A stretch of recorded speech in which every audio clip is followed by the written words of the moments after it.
needs to be during the population. Okay. Thank you, sir. Eric.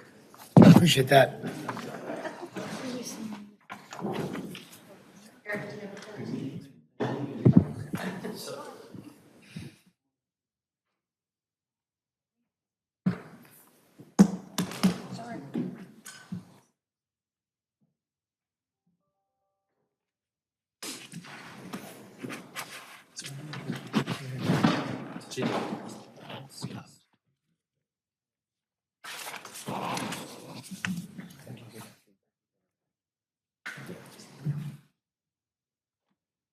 What are you doing? Yeah, I'm good. Nice to see you too. Fire? Huh? Fire?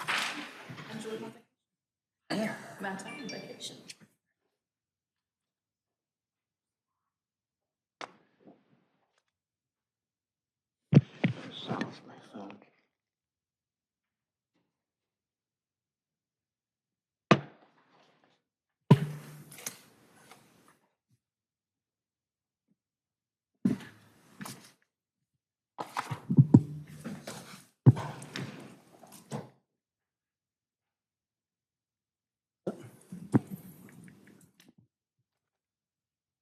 Deputy Manager Zudema, ready to begin? Yes, sir. Thank you. Thank you.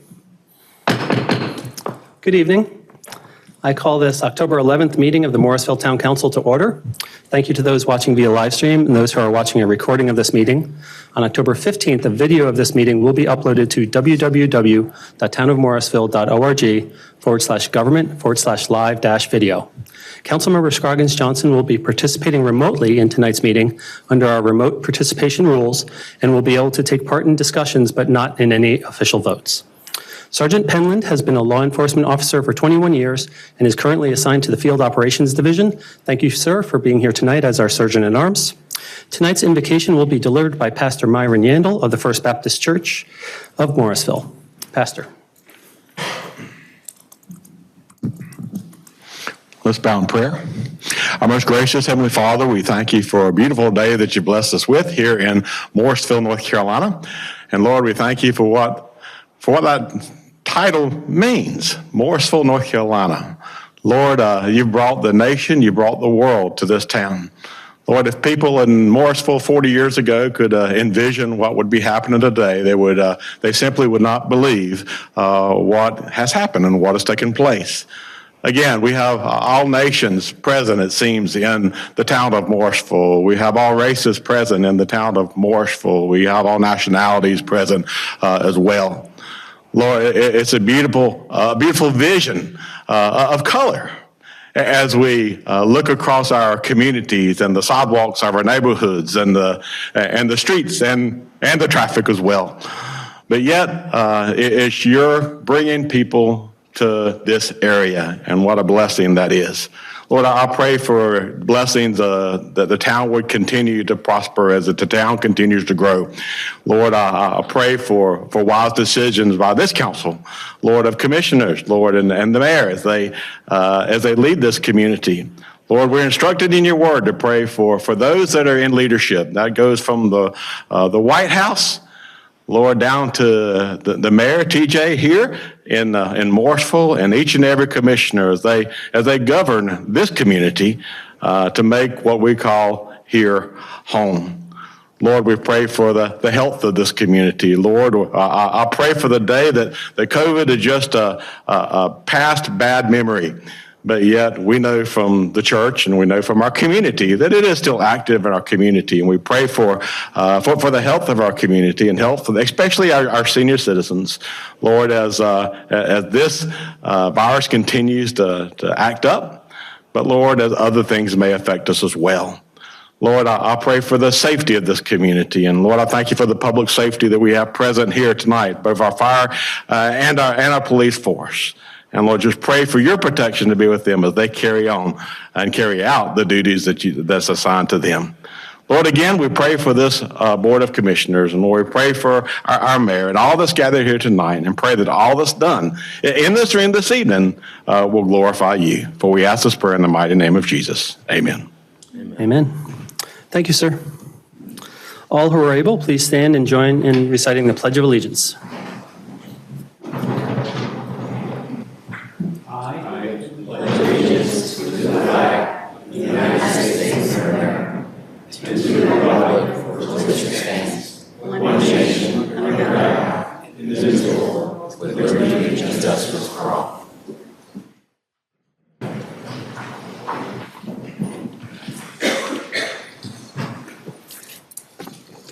Before we adopt this evening's agenda, Town Council policy is to review and ensure there are no conflicts of interest or appearance of conflict of interest with any items on the agenda. Is there anything anyone would like to share at this time? Okay, seeing none, I'd entertain a motion to adopt tonight's agenda. I move that we adopt this evening's agenda. Second. I have a motion and a second. All those in favor, please say aye. Aye. Any opposed? Hearing none, that carries unanimously 6-0. There are two items on this evening's consent agenda: a Dominion Energy franchise agreement renewal and approval of the August 20th Town Council meeting minutes. Would anyone like to remove either of those for discussion before adopting those? Okay. Seeing none, I'd entertain a motion to adopt this evening's consent agenda. I'll make that motion. Second. A motion and a second. All those in favor, please say aye. Aye. Any opposed? Okay, hearing none, that also passes unanimously 6-0. There is one administrative report, a Campo FFY 2024 call for projects update, which is federal fiscal year 2024. Administrative reports are provided as information-only items unless council has questions. Are there any questions on this item? Okay, and am I right to assume that Town Clerk Smith, you'll let us know if Councilmember Scroggins Johnson wants to intercede? Okay, thank you very much. Okay, moving on. Item 9, presentations. We have 7 presentations tonight: proclamations recognizing Community Planning Month, Domestic Violence Awareness Month, Fire Prevention Week, and Crime Prevention Month, a Morrisville Veterans Memorial Design Options presentation, a Church Street Park projects update, and a Franklin Upchurch Senior Street Dog Park optional amenities update. Councilmember Ann Rabati will read the first proclamation. Thank you, Mayor. Whereas change is constant and impacts all cities, towns, suburbs, counties, boroughs, townships, and rural areas, and community planning and planners can help manage this change in a way that provides better choices for how people live, work, and play in their communities. And whereas community planning provides an opportunity for all residents to be involved in making choices that determine the shared vision of their neighborhoods and the full benefits of planning, requires public officials and residents to understand, support, and demand excellence in planning and plan implementation. And whereas the month of October is designated as National Community Planning Month throughout the United States of America and its territories. And whereas the American Planning Association and its professional institute, the American Institute of Certified Planners, endorse National Community Planning Month as an opportunity to highlight the contributions that sound planning and plan implementation make to the quality of our neighborhoods and environment. And whereas the celebration of National Community Planning Month gives us an opportunity to publicly recognize the participation and dedication of the members of the Planning and Zoning Board and other community planners who have contributed their time and expertise to the improvement of the town of Morrisville. And whereas we recognize the many valuable contributions made by the professional community and regional planners of Morrisville and extend our heartfelt thanks for their continued commitment to public service. Now, therefore, the Town Council of the Town of Morrisville does hereby recognize the month of October 2022 as Community Planning Month in conjunction with the celebration of National Community Planning Month. And I'm sorry, I'm not Members of the sure Planning who Board all is and here to accept planning the staff. proclamation, but I'd love to have you all come up. All y'all. Planning staff and members of the Planning and Zoning Board, please. You can come in the center, Ann. Just go ahead and block me.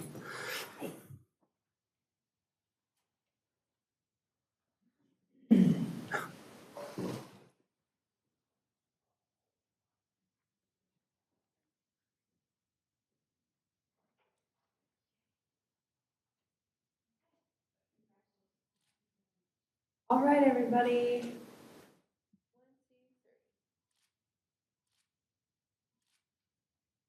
Perfect. Thank you.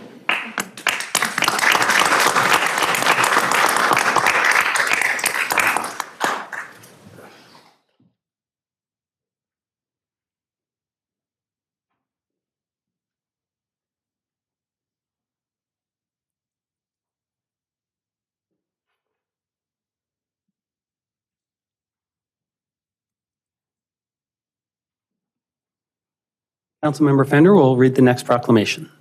Thank you, Mayor. Before I read this proclamation, I'm going to say a few words. I know the town council members have heard me talk about this before, but it was a year ago, so I'm going to talk about it again. I volunteered to read this proclamation because domestic violence is a big deal for me because I'm a survivor of domestic violence myself. And I don't say that because I want people to feel sorry for me or to be a martyr. I say that to put a face to this horrific issue that goes on in our society today.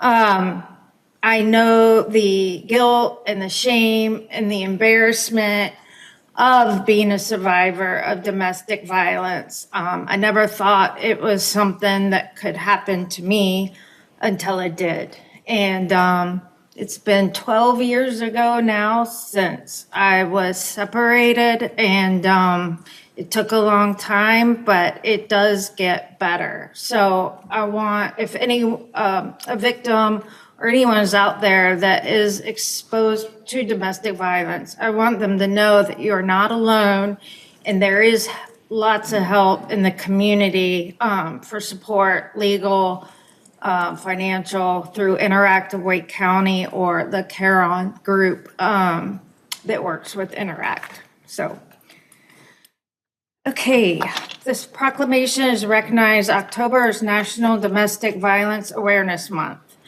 Whereas domestic violence is defined as the willful intimidation, physical assault, battery, sexual assault, and other abusive behaviors, part of a systematic pattern of power and control perpetrated by one intimate partner against another. It includes physical violence, sexual violence, psychological violence, and emotional abuse. And whereas in the United States, more than 10 million adults experience domestic violence annually. And whereas domestic violence is the single most common source of injury to survivors, more common than automobile accidents, muggings, and rape by a stranger combined. And whereas domestic violence can affect anyone regardless of economic, racial, gender, educational, religious, or societal status. Domestic violence violates a person's privacy, dignity, security, and humanity through a pattern of abusive behavior intended to control and dominate another person. And whereas U.S. domestic violence hotlines receive around 20,000 calls daily from domestic violence victims, these victims need things like emergency shelter, housing, counseling, transportation, childcare, legal representation, and more.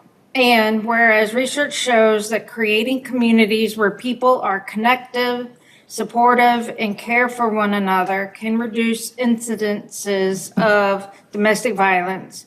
And whereas we must remind domestic violence victims that they are not alone, and urge victims and families to seek aid from the National Domestic Violence Hotline or the North Carolina Coalition Against Domestic Violence.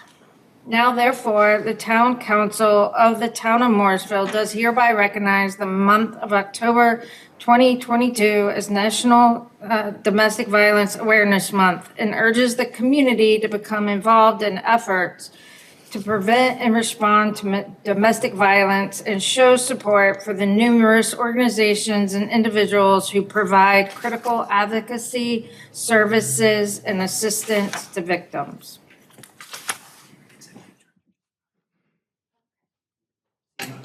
Seema, do you mind coming up here and let me present this to you?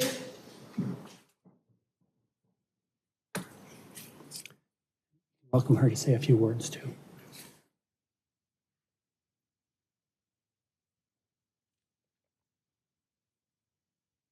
One, two, three.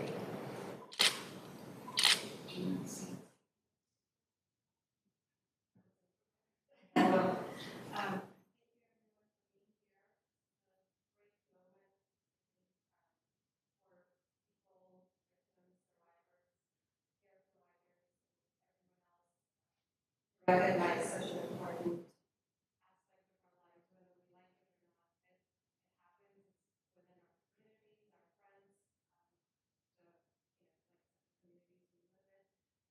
I'm the executive director at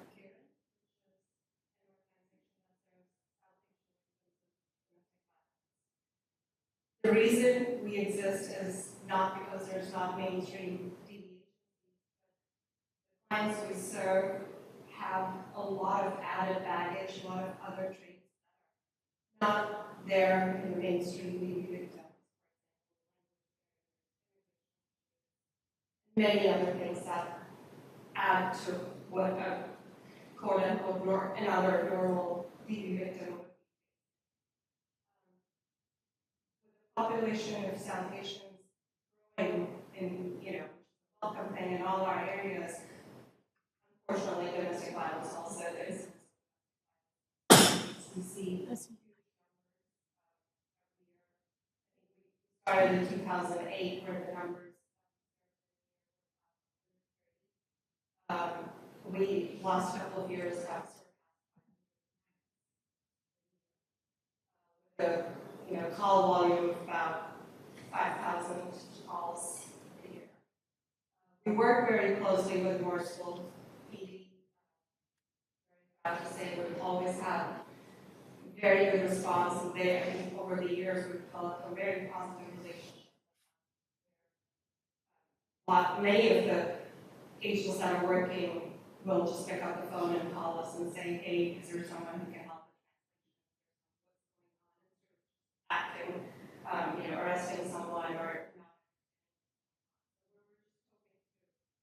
improve that relationship furthermore. And we just had our annual walk. We got Karen Bazaar and I look around at faces that are very familiar to us that these people involved. And it also helps the victims and survivors see that their faces, that they recognize, and the faces they know they can count on if there's. I'm honored to be here today. I hope and just pray that the numbers go down as people become aware, but in the meantime.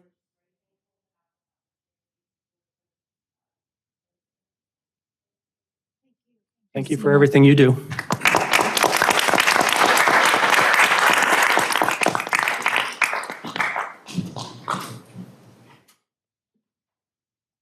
Councilmember Steve Rao will read the next proclamation.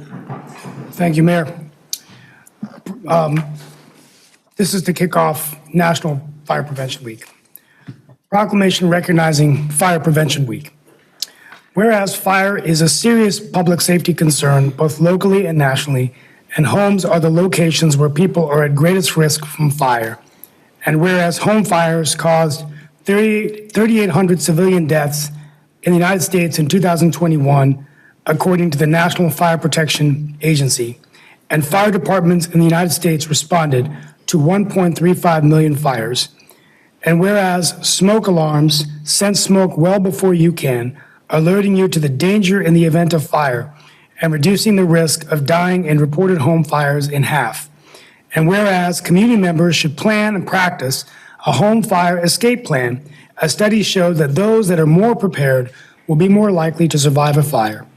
And whereas community members should also make sure their smoke and carbon monoxide alarms meet the needs of all their household, including those with sensory or physical disabilities.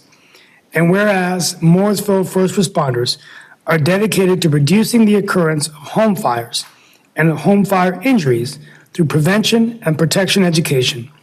And whereas the Morrisville community, when responsive to public education measures, will be better able to take personal steps to increase their safety from fire, especially in their homes. And whereas the 2022 Fire Prevention Week theme, Fire Won't Wait, Plan Your Escape, effectively serves to remind the Morrisville community that it is important to have a home fire escape plan. Now, therefore, the Town Council of the Town of Morrisville does hereby recognize October 9th through 15th, 2022, as Fire Prevention Week, and urges the community to support many public safety activities and efforts of the Morrisville Fire and Rescue Department. Thank you. Signed by Mayor T.J. Colley and Town Council. And if our fire staff would like to come up, Councilmember Rao will present the proclamation.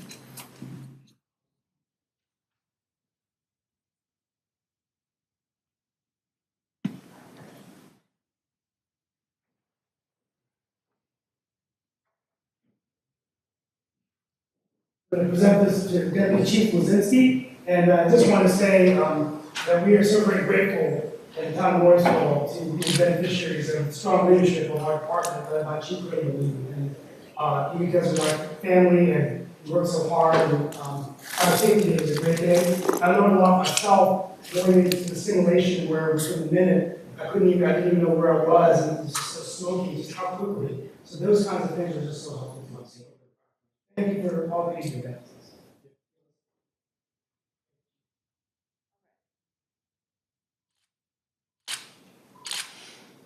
Got it. Thank you.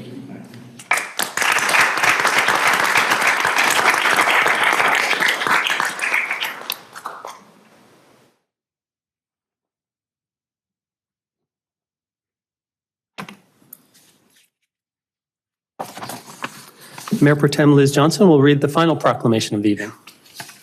So this proclamation is recognizing National Crime Prevention Month.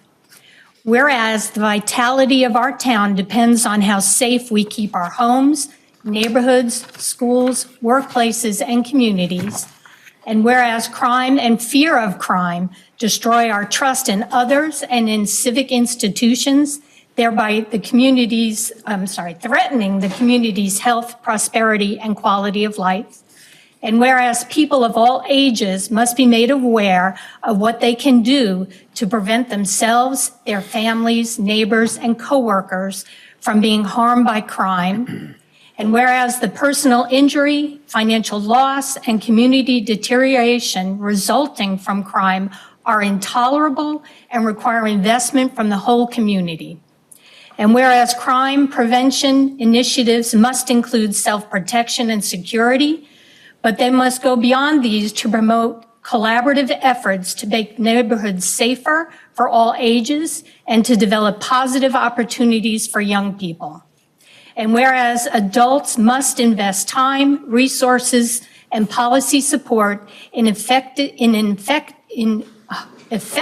prevention and intervention strategies for youth, and adults must make sure to engage teens in programs to drive crime from their communities.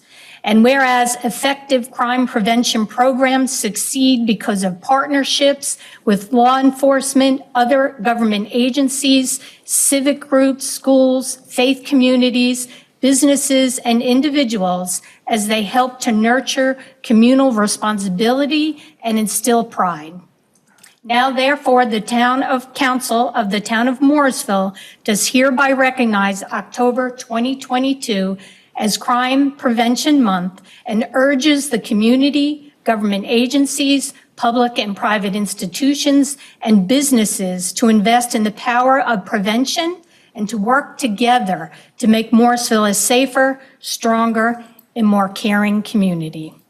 And I'm going to ask our Morrisville Police Chief Acosta to join me up here to receive the proclamation.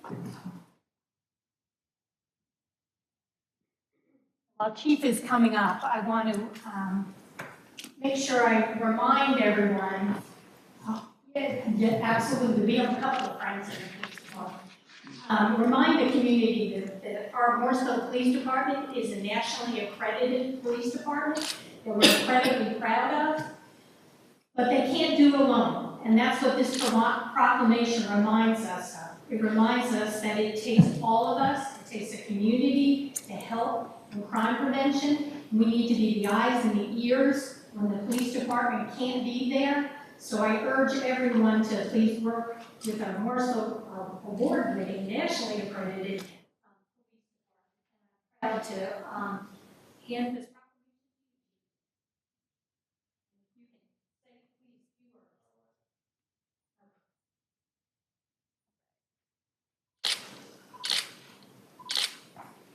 Thank you. Got it. I just want to say, first of all, thank you all, and thank you to our community. Our police department works very hard to keep our community safe, and we can't do that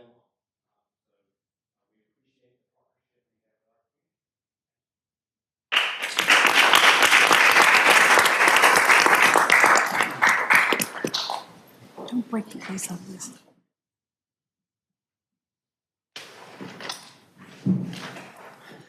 Jerry Allen, Community Services Supervisor, will make the next presentation. Mr. Allen.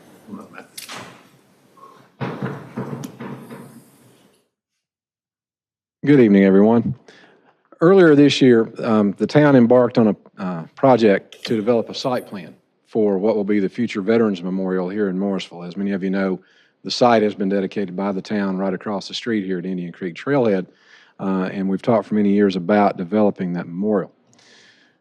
The town hired Stewart Engineering to start that site plan development process, and they've actually last month, you received an update from Stewart on their information gathering from the town, as well as meetings they had had with our advisory committee and the Morrisville Veterans Memorial Foundation.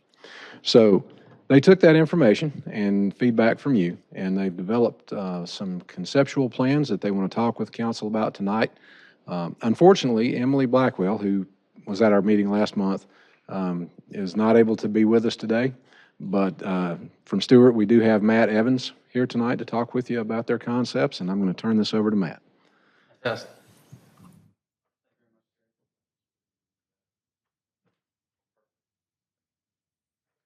Good evening, everyone. As Jerry mentioned, my name is Matt Evans. I'm the Associate Director of Design for Landscape Architecture in our Raleigh office. While I haven't met you all yet, I've been working behind the scenes with Emily kind of throughout this process. And this is an exciting project. This is an exciting kind of project, both for us, and it's an honor, I think, to be able to work on a design for a place like this. It's incredibly important for a community to have a place to remember and a place to also show appreciation for those who have served. So I'm going to walk through tonight kind of our starting point and some of our big some of our concepts, which you all have seen already, and love to hear some feedback.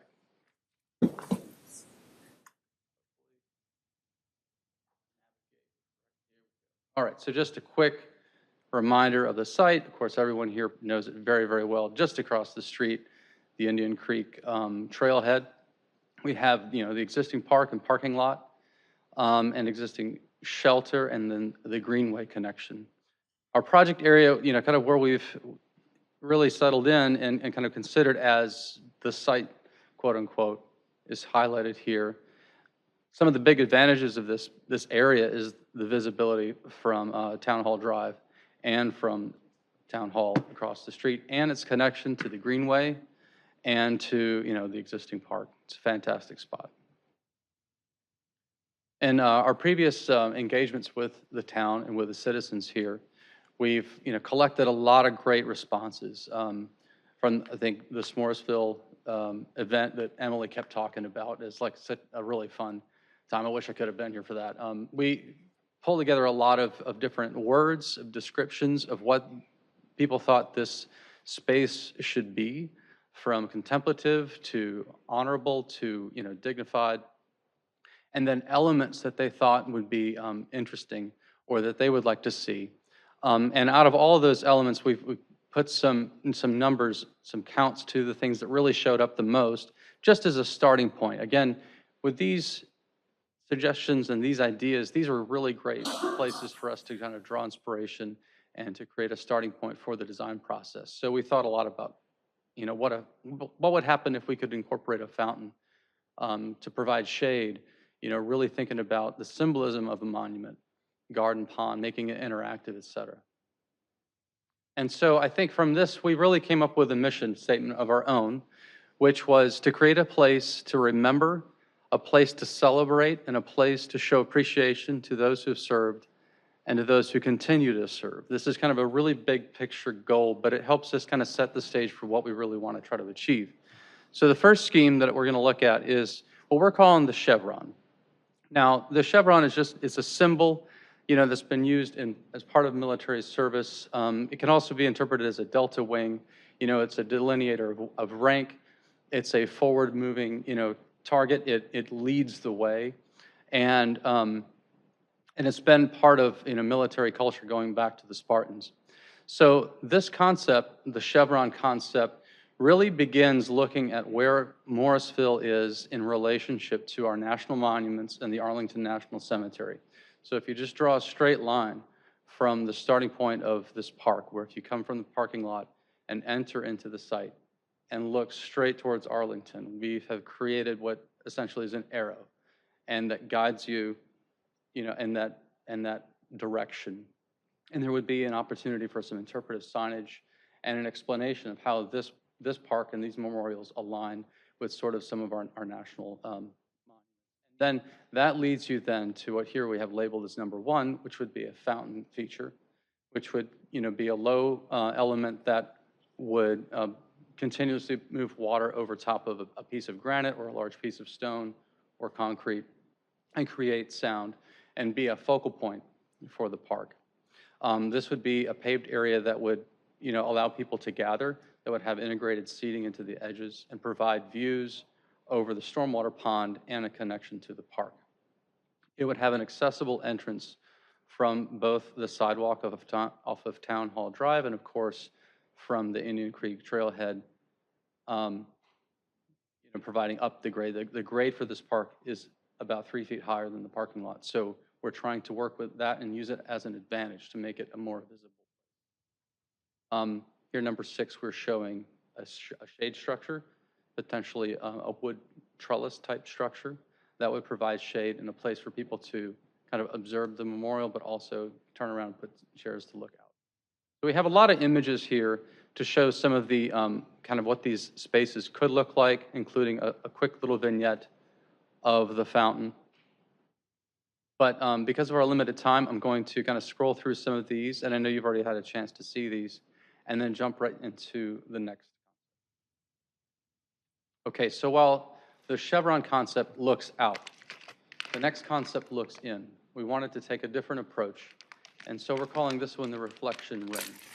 And so this concept really creates a starting point where you arrive from the park and move up a series of steps into a circle. And this circle is kind of a circle within a circle, and it's a place for people to gather and share stories and to place memories, to where we could put signage, of course, plaques and memorial elements for all the 5 different branches of service. Flags will be incorporated, lighting. But then there's a key point where there's a sight line within this circle that looks out into the stormwater pond, where we would like to create an eternal flame, an element that sticks out above the height of the water that is constantly glowing, that is a continual feature. This concept also creates some space for gathering, a lawn as the path winds up the hill to the edge. Now, within this ring, we have some ideas here, some conceptual designs for what happens inside that ring. So here's 2 different versions. One is a canopy within, where people kind of can sit and look out at elements around the ring. And the other draws kind of from this idea of being kind of covered with, with a shade structure, or, maybe,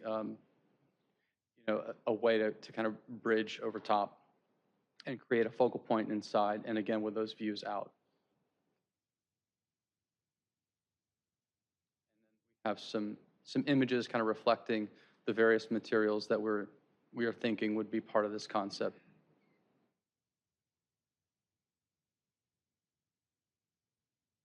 Okay, and lastly, final concept that we're bringing before you tonight is, we call this spiral, but it's really about bringing converging pathways together. And we thought of this memorial not as like a single destination, but a series of spaces along of intertwining pathways.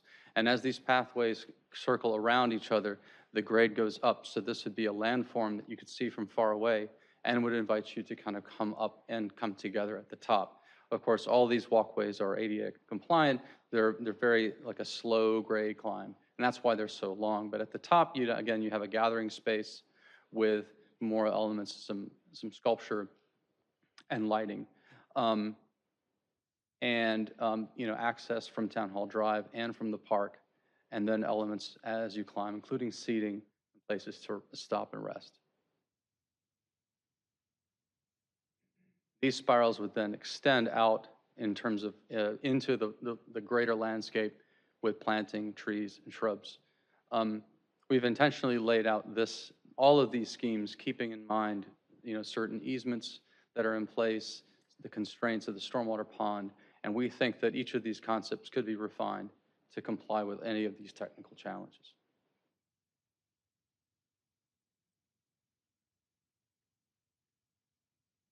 Finally, we have begun putting together some cost estimates, but I'd like you to just disregard some of these numbers today. We have had some technical issues kind of in the generation process of these numbers. They are close, but we're refining those now, and we should have those by next week. So again, I guess looking ahead at schedule, Stage 1, due diligence and analysis, we have completed through June and July. Stage 2, schematic design development, that's where we are now. And then, we're finalizing here October, reviewing plans with staff. And then looking forward, I think the final stage, Stage 3 for this effort, is to take our comments and our, the discussion here tonight and use that to develop our final scheme that we can refine and then generate renderings and a much more detailed cost estimate and to move forward.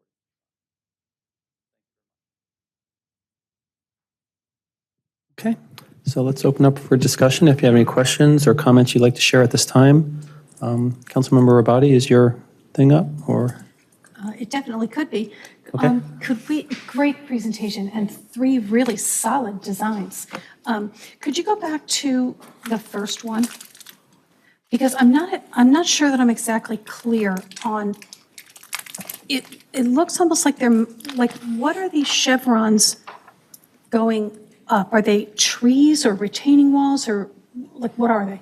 Yeah, so I think what we're envisioning here, these could be hedges. So we wanted to create an element in the landscape that would echo these moves out. And I think, we've envisioned at least something very, very formal. So I think a very strong hedge line would work really well. We could incorporate, like a low curb or some kind of element, but I think we really want to be careful with the constraints of the easements and the streetscape. Is there, in your opinion, any way to add more seating to this design? So what I've always envisioned is that people would be able to come here and sit and reflect. I mean, I see that you do have, there's a little bit of seating here on the side, but I would, on all the designs, frankly, I'd love to see more seating. The second question I have is on the second design. And that question is, okay, what was that question? Could you go to the next page? Okay, right. So I like the picture of the design on the previous slide. If I'm honest, I don't love either one of these 2 renderings. I'm getting kind of a George Jetson feel off them that I think is out of place with what we want to be the solemnity and the dignity of the structures. I think one way to go would be to use the designs that you have in the other two, whatever we call concepts. Yeah, I mean, I don't think that necessarily this place has to be completely covered, and I do love this is the one with the flame, eternal flame, and I really do like that. That's a very nice touch. And the third one, the third concept, I'm all the way on Team Spiral. I would love to see us do this. I think that it's beautiful, and I think there's a lot of opportunity in this design. There's a lot of places here where there could be seating. There's a lot of places where there could be structures with information on them. There's a lot of places, there's a lot of room for events that we might want to have here. And of all the designs, this is definitely my favorite. I would, like I said, more seating, as much seating as you can get in whatever design we end up with would be my preference. But like I said, I don't think that we can go wrong with any of these designs. Really, they're all beautiful. And I appreciate the fact that I appreciate what you said about it being meaningful to you to be involved in this project, because that's the way I would hope you would approach it. Absolutely. Well, thank you very much. Mayor Pro Tem Johnson, followed by Councilmember Scroggins Johnson. Councilmember Scroggins Johnson is first. Let her. That's fine. Councilmember Scroggins Johnson, please.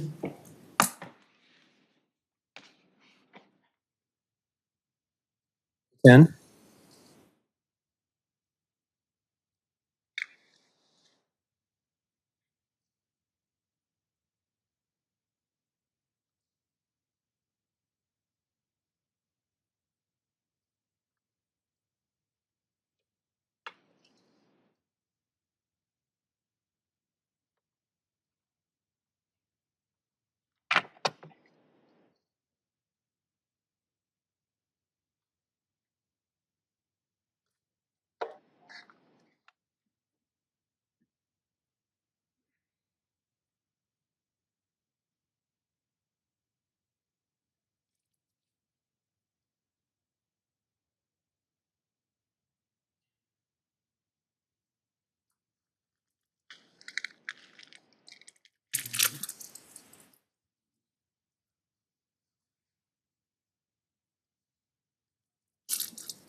Mayor Pro Tem Johnson?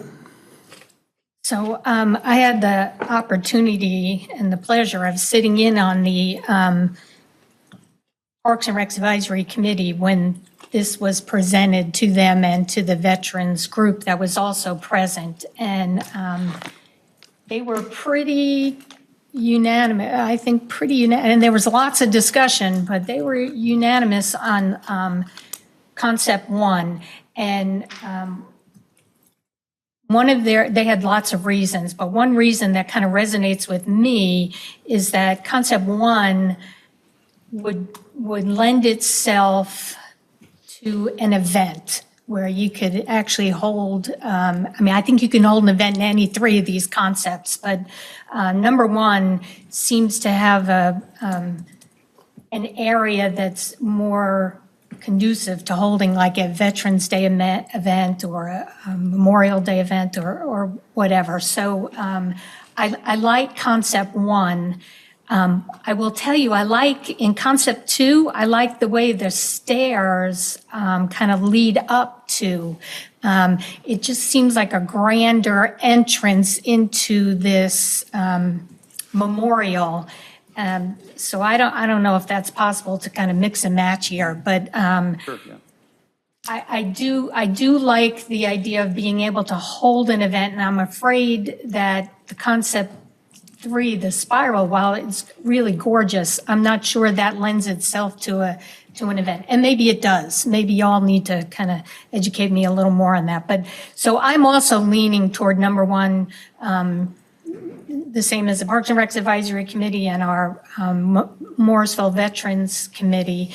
They did talk about the eternal flame too. They like that idea of the eternal flame. So whether that's feasible or not, I know is a serious question. So before we get all excited, I think we need to find out whether that's possible or not.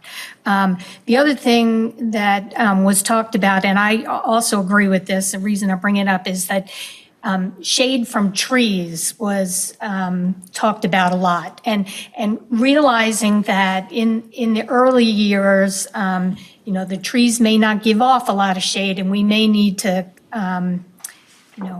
help to provide shade. I think in the long term, it would be really nice to make sure that the trees are providing the shade, because they'll do a better job and their trees will look beautiful in this location. So I'm trying to think what else. I also do appreciate really the effort to to incorporate as many of the elements that you heard from the public, from the Veterans Committee, from the Parks and Rec Advisory Committee, from us the last time it was presented to us. But I guess, making sure that this is a, whatever concept, that is one that where we can honor and reflect, and it's, that's at the forefront. So that's the only comments I have right now. Thank you. Councilmember Garamella, please. Thanks, I kind of agree with Vicky because the 1 and the 3, if you go up, there's a lot of open space that we use, and we have a lot of events that happen, around the year. We block town hall. When you make like a hedge there, it kind of divides and doesn't give that openness that when we have events like, Spring Festival or East Meets West or the other kind of things. So it's kind of locked in, and especially the fireworks that we moved here. Then that area, I feel like more open, like people come put their lawn, chairs and look at that kind of stuff. So anything you go over that side, that's 1 and 3 is doing, basically takes away that open space where people want to watch events. That's, no disrespect to any of the design on 1 or the 3. Mine is more about the space on the top where, right there, a lot of people sit there and enjoy the events, whatever they do. And 2 is more elite, and yes, it may be short of space, but it looks a perfect kind of attribute. And I got 1 also might be I can talk to staff, but I talked to one of the granite guy, and he was ready to give all the granite free of cost to the to this memorial, whatever it will be. He was ready for that. So if you put more granite, it's better. That's just an incentive I'm giving you guys. Right? Councilmember Fender, please. So my favorite is concept 1, and kind of going off of like something Satish said was instead of a hedge, could those lines be like a terrace where it's terracing up or terracing down? I'm not sure which one would be better. And I really like the idea of the paving and selling the engraved individual pieces. And then this concept 3, I guess, is my second favorite. I do like that concept. I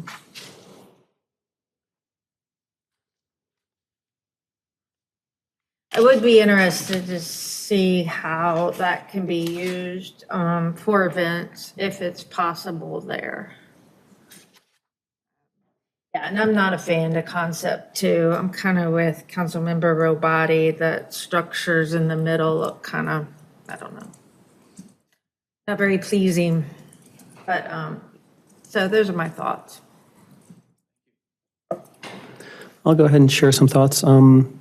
I tend towards concept 1 myself personally. I like the idea of the terracing or just some light curbs to give the chevron effect without creating hedges that would actually break up the space significantly. At first, I wasn't that excited about having any stairs at all, but when you mentioned that it is 3 feet, I think that could make sense that we need something there. As Mayor Pro Tem mentioned, the stairs on number 2 are kind of a grand entrance, which is nice. Maybe widening that into this space might be helpful. I'm a little curious about number 7 and whether or not that's necessary. That's the one that brings it from the other side of the park. There's a sidewalk along the bottom, so I'd be like, why are we creating more work, I guess? I think when we were we started looking at this, we noticed that there really wasn't a tree island there. There's like a light bulb, but there's a strong visual connection. And it's kind of, it's just because of the way the previous park was set up. And as we were thinking about how people might go from like a playground to the memorial, that is a direct link. But yeah, it's not necessary. I don't think taking that in or leaving it out changes anything. Okay, Secondary. thank you. Could you explain a little bit about the flags and the uplighting? How many flags, what that's going to look like? It'll be visible from all sides. Yeah, I think, well, the where flags are shown on these concepts, I think I know there's a lot of kind of discussion around flags and how many to have, and I think there's some really strong guidelines about how to do that. We've shown locations where we think flags will work the best. They're very visible, very prominent, they kind of fit with the geometry of the space. So in the event where we would have one flag, say the American flag and a POW MIA flag, I think it would just reside right there in the center. And then we'd have uplights on either side, and it would be kind of the focal point. Okay. And could you show me where the plaques would be on number 1? Yeah, I think in number 1, we had started looking at, let me see if I can find the vignette. I can't really zoom in. The first pass was thinking about how these could be kind of elevated and aligned along the edge of the fountain, so not in the fountain necessarily, but it would be, like as you approach the fountain, they would be there. Okay. That sounds good. About the wooden to the left, the cover that's going to provide the shade, is there the possibility of making those solar to make the lighting? Absolutely. Okay. Yeah. Because that could be an interesting look as well. Although the whole area is natural, but this is, I'm not sure how that would fit. That's just a thought. Okay, I think we've each had, I'll recognize Councilmember Rao, and then we'll have a second round to react to each other's comments. Which option, real quickly, which option, in your opinion, has more shading? Is it relatively the same? Because I know with the town of Cary's one, which I've gone to events, it's very hard because there's very little shading, so during the events, it's very uncomfortable. I think concept 1, we really wanted to provide a lot of structure. So day 1, there's the most shade. Okay. Over time, I think concept 2, as those trees mature, it depends a lot on species and placement and spacing, but it'll kind of become more of a dappled shade environment. What guidance do you need from us today? I'm leaning towards 1 and 2, but I have to think it over. So is there when do we have to? Well, I mean, we're happy to hear comments as you think of things, but I think this is also all very helpful to hear elements of each concept that you're really gravitating towards and the relationships between the park and the greenway and the town hall. I think you mentioned kind of the sight lines looking to the north for like watching fireworks. Is that something I feel like kind of a given on most of those concepts that we want to maintain? Sounds like it is, like keeping that. What I'm hearing too is that having a lot of seating is really important, both probably built in and then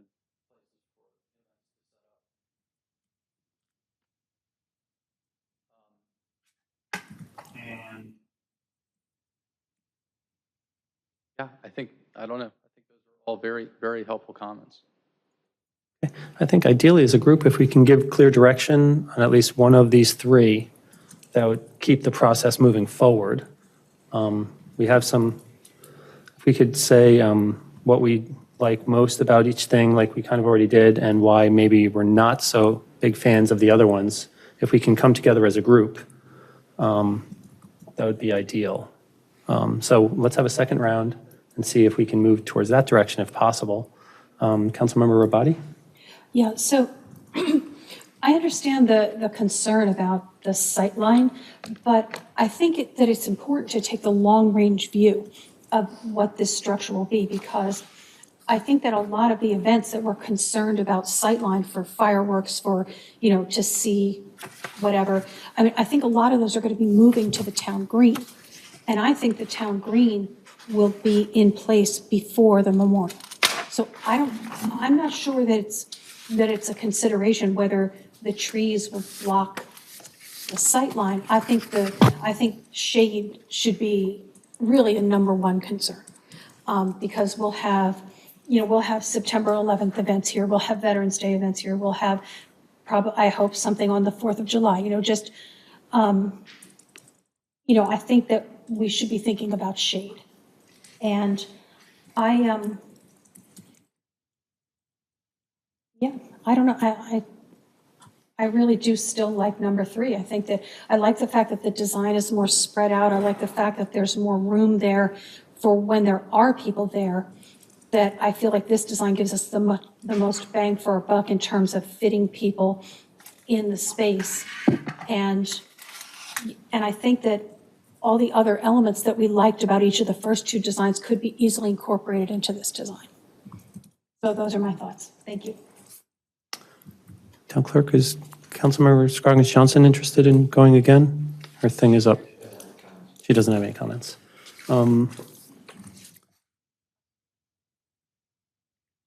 Okay, I'd like to recognize you now, Councilmember Scroggins Johnson.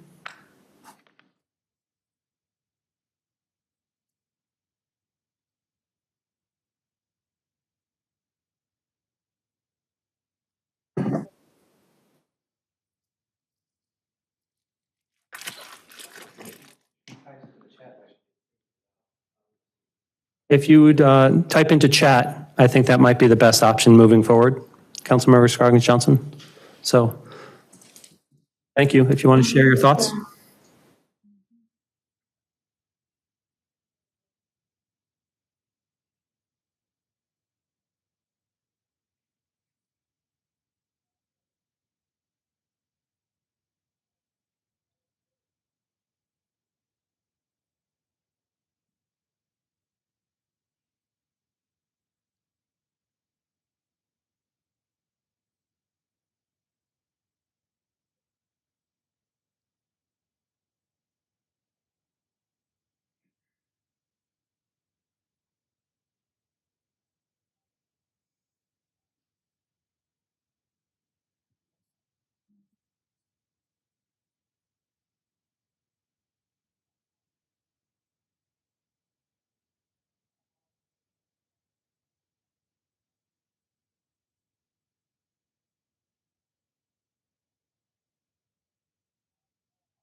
I'd like to just share that the Eternal Flame, I like the concept.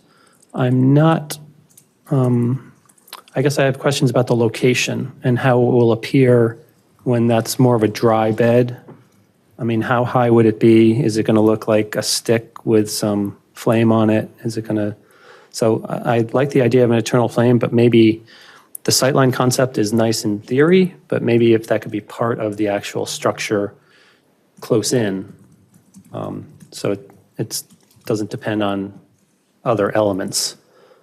Perhaps inside the fountain if we do one, or just nearby. Although then it becomes a safety issue to have an open flame. So I'm sure there's ways around that as well, though. So I think I don't think we have quite consensus, and I don't think we're quite getting there tonight. I think we might have to come back to this again before we can give you a full concept, unless I'm misreading the rest of my council here. Does anyone feel that we can move forward with one of these? One got the most, but then we don't really have consensus around it, so I'd rather not go forward with something this important, given that's the case. Well, is there even an ask from us tonight? I thought we were more like providing feedback. Fine, yeah, I think feedback is fine, and I think what I'm hearing is that there are elements that are really strong in each of these, and that's honestly what I was hoping to hear, because I think if there's in general a direction for an overall scheme, we can incorporate a lot of those elements together. Eternal flame could work in any, for example. Seating, stairs, shade, those things can be incorporated. I think, what might be nice, well, I guess number 2 is very formal. It's very closed in a way. It's more quiet. Number 1 is more outward looking, bigger groups. And number 3 is more kind of a personal journey. It is very outward. I would say that number 3 probably has the least shade, just in terms of like right out of the gate, because the trees would be smaller, et cetera. But I think we can take all these ideas and kind of start to pull together this final. Before we let you go, I think if anyone else has any further comments, Councilmember Fender? Yeah, I wanted to ask, can we eliminate concept 2? It seemed like, or can we eliminate one of them so that it's easier moving forward? Does that make sense? Do we think we can do that? I think that's fairly reasonable. I didn't hear a lot of support for 2. Would we be comfortable doing that? Knowing that some elements of 2 can be moved into the other options? Looking for head nods or any kind of, I'm seeing someone who doesn't want to do that at this time, so why don't we Okay. do that?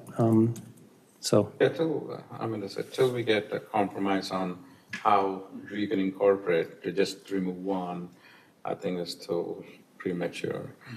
Because I like the flame, if one can incorporate the flame and some of the hedges can be removed, those kind of things. So then we are getting closer to that. So we may need more designs of what can go where, so that we have heard everyone today, and come up with a plan that would be a quickest win for you. I think, I didn't hear lots of support for the hedges in general, so I think that's more of a lower terracing or some kind of indication with a curb. Exactly. So thank you very much for bringing that up. I think that's some clear direction, which is in good shape for One question there. about number 1 is I didn't hear a lot of discussion about this idea of the sight line towards Arlington. I'm just taking that as like maybe it was interesting, but probably not the most captivating component. Is that an accurate kind of read on the level of comments, or am I missing? Sightline to what? To Arlington National To Cemetery. Arlington Yeah, National and Cemetery. concept 1, kind of that's the starting point, was this idea that you align yourself with this. Okay, I'll recognize Mayor Pro Tem Johnson. So I actually had that in my notes, and I didn't talk about it when it was my turn to speak, but I think that is important. And that, again, the Morrisville Veterans Group and the Parks and Rec Advisory Committee, they all commented on that. And that was a feature that they liked as well. So, yeah, just because I'll speak for myself, just because I didn't bring it up before doesn't mean I like that concept a lot. And maybe that's why I liked concept 1 too, that all of that package. Councilmember Abadi? Yeah, I think that, the thing is that whether it matters to me, I'm not sure that I'm quite the target audience of people we want to find out if it matters to. There are many veterans on the Monument Committee and on the Parks and Rec Committee, and I would be guided by what they think. If it's important to them, it's important to me, is where I would go. It was important to them. Yeah, well, then it's important to me. Town Clerk Smith, is her thing still up, or if you could just put it down then if it's not, that'd be great, that'd be helpful. One thing we haven't really touched on that was mentioned the first time we talked about all this was the branches of service and whether or not it should be 5 or 6. So I'd be interested if we could have a little bit more information about guidance from Veterans Affairs departments and things like that about whether or not 5 or 6 are appropriate at this time, given that they are an official branch of the service. We're not making final decisions right now, but I think it would be helpful to have us a little bit more educated on that going forward. Mayor, may I, Yes, sir. So having heard the conversation and knowing what Stewart is working on and having heard the presentation and particularly the feedback from Parks and Rec Advisory and the Memorial Foundation Group, I think Councilmember Rabati has, made a very sort of profound statement in terms of who are we, at least in part designing this for. Our goal tonight is, as much as possible, is to get, the guidance which I think you have absolutely provided in return in terms of the amenities. But if we could be directed towards one of the three, that would allow movement towards a more getting past conceptual and having something to bring back to the Memorial Foundation and to Parks and Rec Advisory and to you later this fall to sort of keep that process moving. I'm a little concerned that we could keep coming back and may not get that consensus unless we start to narrow it down. So we certainly have heard the narrow down on some of the amenities and what is, I think, liked by council and by other groups, but also want to, as much as possible, push us towards which of these designs you would like Stewart to build some of your interest into. Yes. So is option 3 anybody's top choice except mine? Anybody going to make a strong play for 3 besides me? Okay, then I think we should take number 3 out. It's my second choice. I appreciate that, but I do. I think we can take number 3 out. Like, I don't want to get wrapped around the axle on that if it's not going to happen. Okay. Then it's down to 1 and 2. Do you have a preference between 1 and 2, Councilmember Rabati? If the pointing toward Arlington, like, I think my husband would like that. I think that would be important to him. I think if I had to express a preference right now, I would probably go for option 1. I would really like to see some more seating, and I'd like to see as much as possible shaded with trees and not with the pergolas. Matt, just to clarify, underneath the wooden structure there's seating, correct? There's benches there? Correct, that's the intent. Yeah, so it would be covered seating. Well noted. I think that would be a great addition. So thank you, Deputy Manager Zudema. It sounds like we're real close then. Would we feel comfortable doing a quick straw vote between 1 and 2, or do we want to push this out 2 weeks and that may become more than 2 weeks delayed into the future? Councilmember Garamella. Is there possible to put the flame in 1? Yes. Yeah. So that way, you're getting into like the area, and also the pergola, like if we can have like Carolina jasmine or some kind of a shade, thing that goes on top of it, that, gives like more shade than just the wooden structure there and gives more green to that area. So, because I'm also, in the opinion of, let's close in, let's see what, if you go back, two looks very peaceful, and it is nice and compact for me, and that was the reason I picked 2. But if, and then the flame is one of the main things which basically attracts people to come and see it. If we can incorporate that flame into the 1, then I think, I don't know about Vicky, but that would be one of the things, like a compromise that would work in the right direction.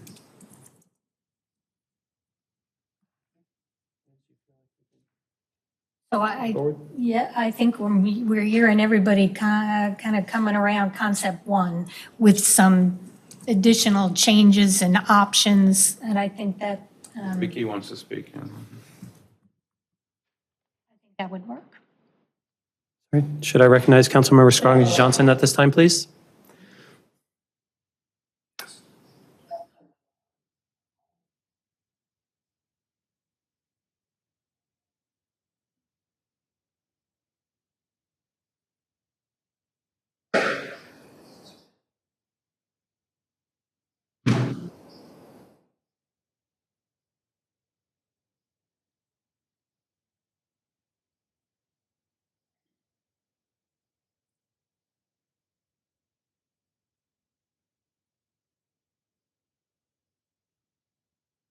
Okay.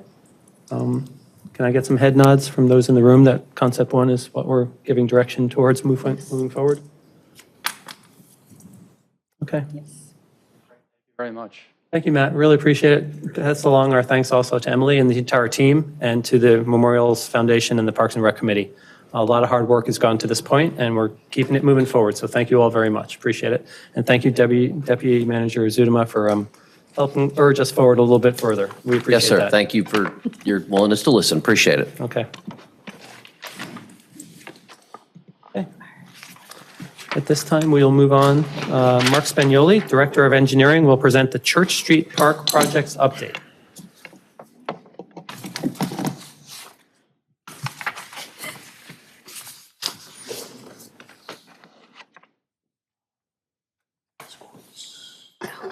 Okay, good evening, Mayor, council members. Mark Spagnoli, Director of Engineering. Tonight we have a detailed presentation for the two Church Street Park projects that we're working on currently. We're going to take you through a couple of slides and then entertain some questions and answers at the end.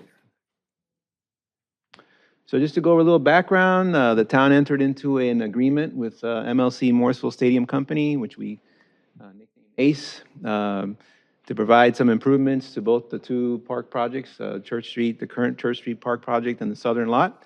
The Church Street Park amenity expansion, we actually put out a design RFQ in January, which was immediately after we entered into the agreement. And shortly after that, we contracted with CRA Associates to do the design for that project. The construction plans or the design plans have been completed for that project, and they have been approved by Wake County and by ACE at this point, and they're currently out to bid now, so we're looking forward to getting those bids in with an award that'll come to the council next month. For the Church Street Southern lot, we did put out a design build RFQ out in July, and we contracted shortly after that with Muter Construction as a design build team, and fortunately, CRA Associates was part of that team, so we have the same architectural firm working on both projects simultaneously. The design plans are currently in development, and we have a preliminary site plan in process of going through reviews with the various permitting agencies. We're going to dive right into the details. Hopefully you all can see this, and I'm going to try to reference everything for everyone to see and go over the details so that we can get more familiar with the project. So this is the existing cricket field. Everyone knows where this is at. North is up on the page. We're actually proposing to have two new grandstands, one on the west side, which is highlighted in red on the left side of this field, that's going to host 896 seats for patrons. On the southeast corner, on the bottom right-hand side, you have another grandstand, which will house 496 seats for patrons. There's going to be two new camera platforms, one on the north side of the field and one on the south side of the field. The current scoreboard is going to be relocated to the approximately northeast corner. You can kind of see it. It's a tiny little dot, but it does have a little box that tells you what it is. We're going to be installing protective netting along Church Street to prevent from accidental balls to leave the field. We have concrete access sidewalks and stairs that are shown also in red. And on the bottom southwest corner of the field, we have new athlete benches that will be installed there. So that's the general scope of work for the existing Church Street Park, and that has been designed, like I mentioned earlier, and is out for bid now. And just to go over some more of that information, once the bids come in at the end later this month, we're going to be doing the evaluation, bringing that back to council for a review of contract award in November. We're going to start construction pretty much immediately after that, and we anticipate completion in the summer of 2023. As many of you are aware, the goal timeline was different in the agreement. ACE is well aware of the time frame that we are working with on this project. We've been working very closely with them throughout the design. In fact, we meet with them every week to go over the design and the progress moving forward. And we're going to be working on an amendment with them so we can clear up some of that language in the agreement. So moving on to the Church Street Park Southern lot. This one I'm particularly excited about. We are developing a very, very active park here, which is going to provide a lot of amenities, not only for the cricket, but for the community in general. I'm going to go over each item just so we can get a clarification. This does look different from the original conceptual site plan that was presented in the agreement. We did make some modifications to it based on a number of factors. One of them was actually to meet some regulatory requirements from Wake County RTP. In addition, we were trying to maximize the space in order to get as many amenities as we could on the property. And we also, for example, the parking lot, which is accommodating 60 parking spaces, we moved it closer to Church Street to kind of protect or to separate the play areas from the street. So we did that purposely on this site plan. So just to go over the details, we have a number of walkways that lead you from the existing Church Street property into the parking lot and into the park. You have a central promenade that runs east and west that divides the various play areas. We also are depicting here, just for reference, within the parking lot, you can see rectangular dashed lines that indicate what buses would look like during event times, which is once or twice a year, where we would have bus drop-offs would circulate through this parking lot. We have a new picnic shelter with restroom facilities. We've got 2 basketball courts proposed here, 2 sand volleyball courts proposed here. We have a multi-purpose sport court here, and we have the required cricket practice pitches included as well. So the practice pitches and the parking are requirements of the ACE agreement, so just to keep that in mind. So this is generally, we have satisfied the requirements of the agreement, and we have added the amenities that we were looking for this park. So we're pretty excited about that, and let's get into the details of the timeline. So the plans are currently in progress. We anticipate completing the design plans and specifications this month. We're going to advertise the project for bid in November. That'll happen through our design build team. And then we'll be coming back to the council. We have it scheduled for December for the phase 2 of the design build contract award. Once we get that done, we'll go right into construction, and we anticipate being completed in the summer of next year as well. So these 2 projects, both the existing property as well as the southern lot, we anticipate completing roughly at the same time. So that's where we're at with that. Just some additional information. We've been working, like I said, very, very closely together with ACE and our design team to get these projects developed.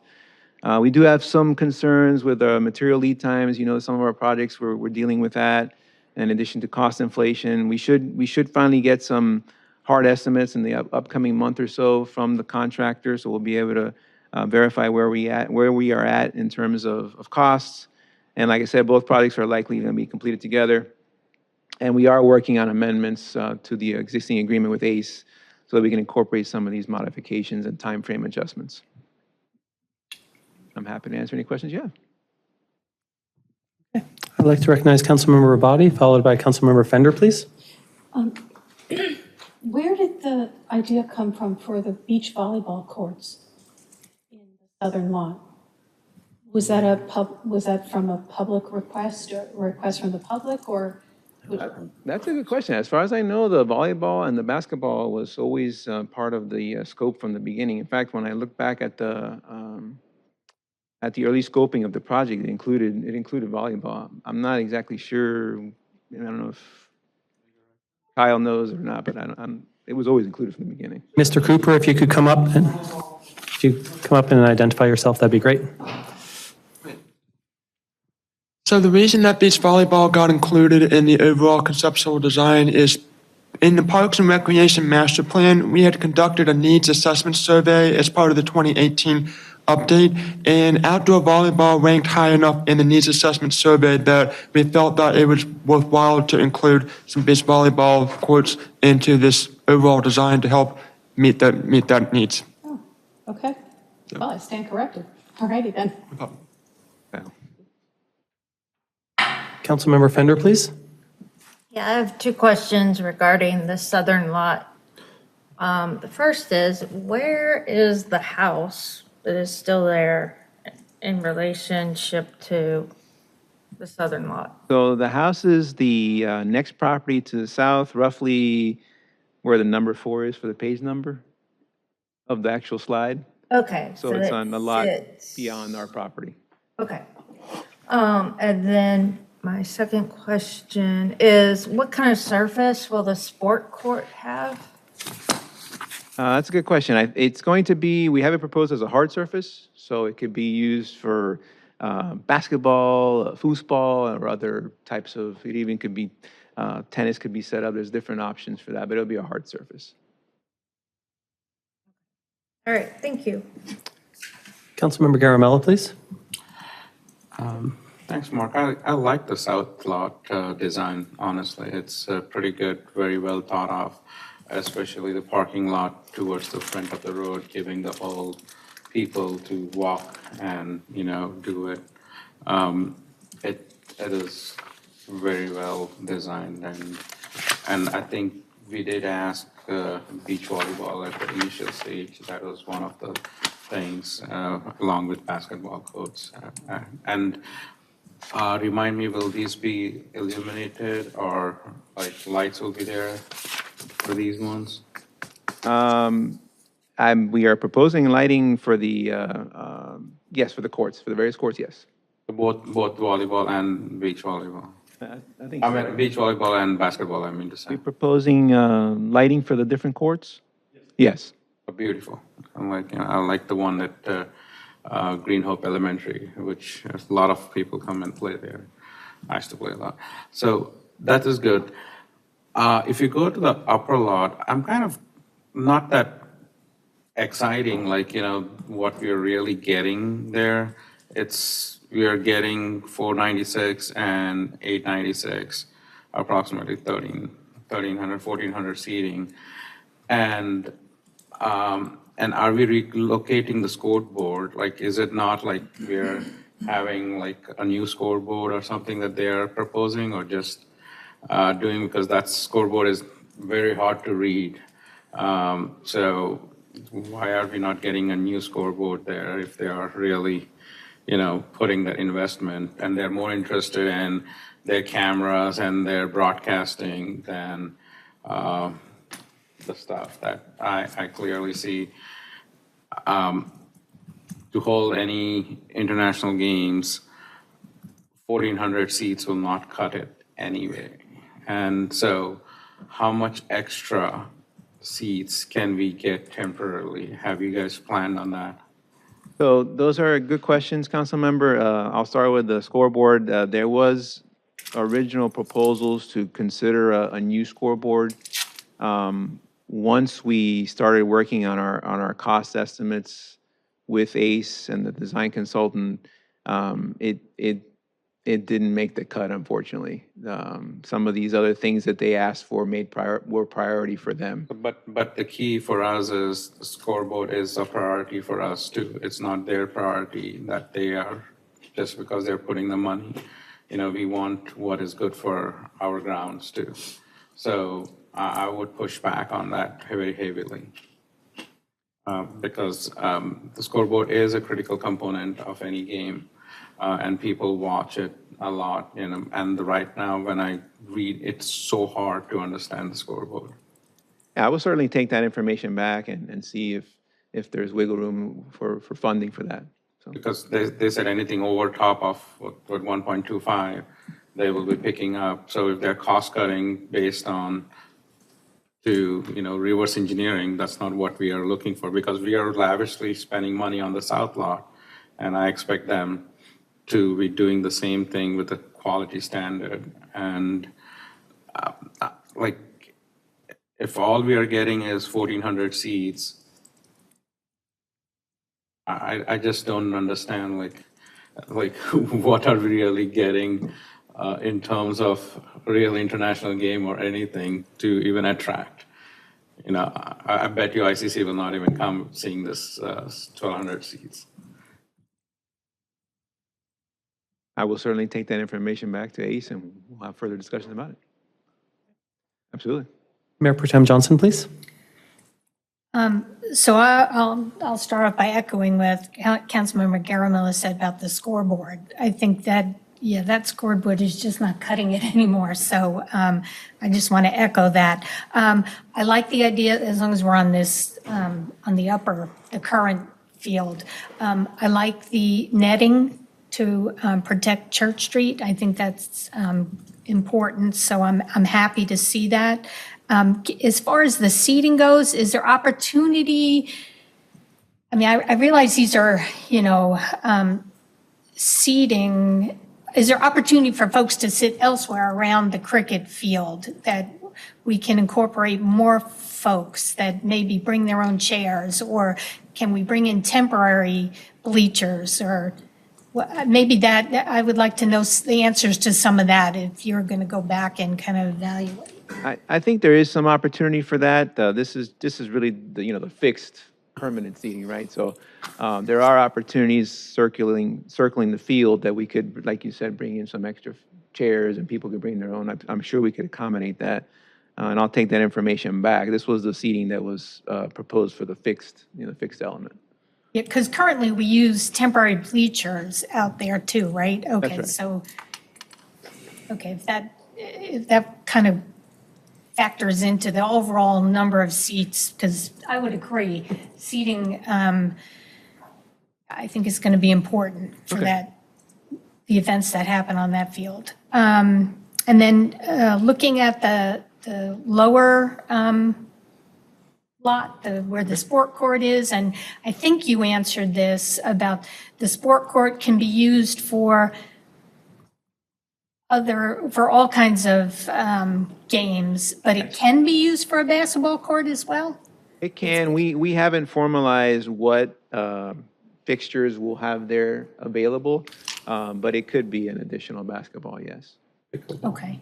And then I didn't hear you say this, and I want to make sure, I think I've heard this in the past. I want to make sure we've repeated again to those in the community that may be listening, but the cricket pitch can also be used for baseball and softball practice too. That it's going to be built for many sports. Essentially, it's sort of like batting cages, so yes. Yes. Okay, because I know that was important to some in our community, that they had the ability to use, I can't remember whether it was baseball, softball, but for batting practice.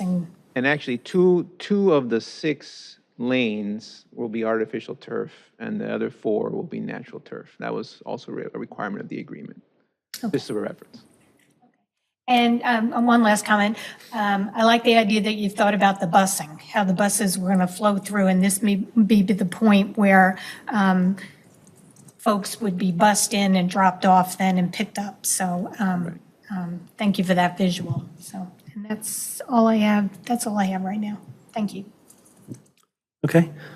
Since we're on this screen, you identified the courts are going to be lit. Will the cricket practice pitches also be lit? Will the practice pitches also be lit? The 6 practice pitches?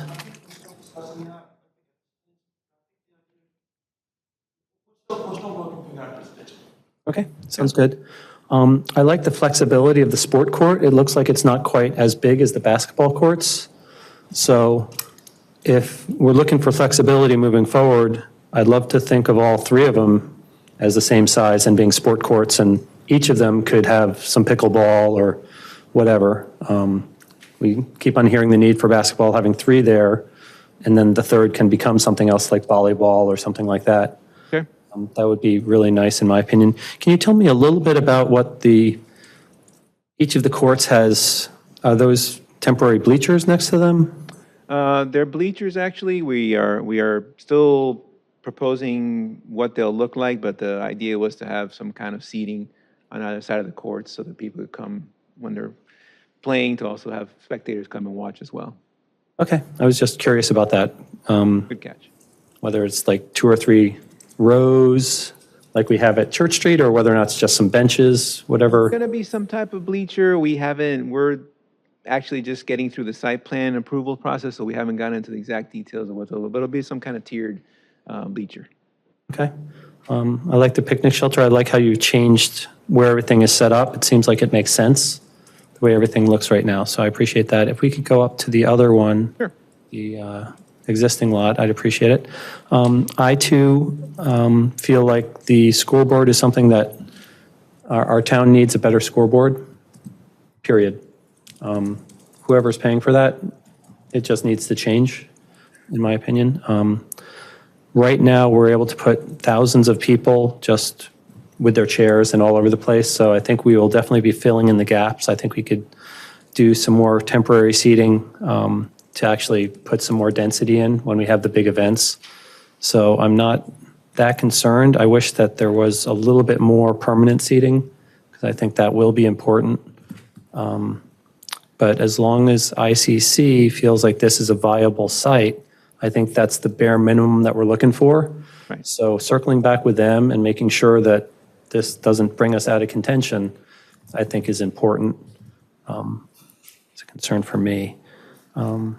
Those are my thoughts at this time. I appreciate you bringing this back. Would anyone else like a first comment before we take a second round? I'd like to recognize Councilmember Rao.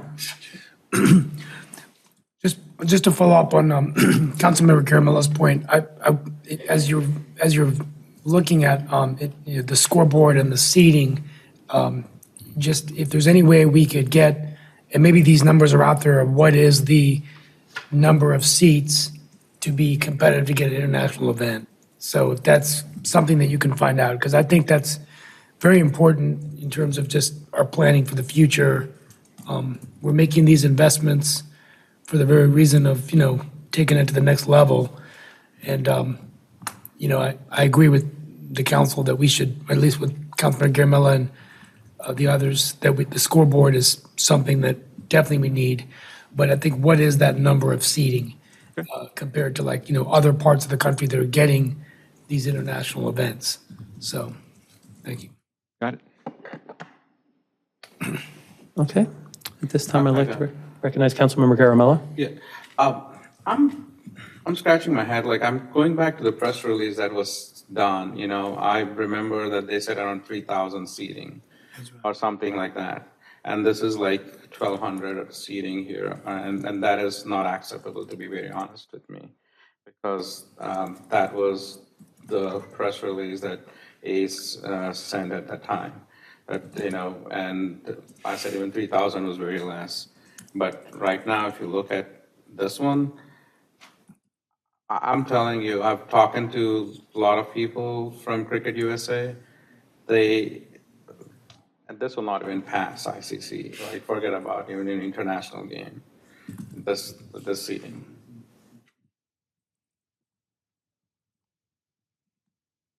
I was conferring with Kyle about the seating. So that's my biggest concern, because the seating is like pretty much a slap on our face, like I would say, and I'm not at all excited about anything, because we are doing our due diligence on the South Lot. I'm not seeing that kind of thing coming from the other side to do it. And also one of the recommendations from the coach of the USA cricket team was one of the practice pitches, he said, was if you can have it concrete. The reason he said that was like many of the kids are not used for the ball to come quickly enough, and that is lacking when they go out and they play other areas. So the skidding of the ball, especially the new one, it helps them to be better prepared for any low balls or high balls. And so that's what they're doing in other areas. Instead of, you have 4, right? And then you have 2, turf ones. If we can convert one to a concrete one, then that will give a better, faster way that ball can come, and they will be used to it. That was his recommendation when we talked to him about it. I'll certainly take that information back.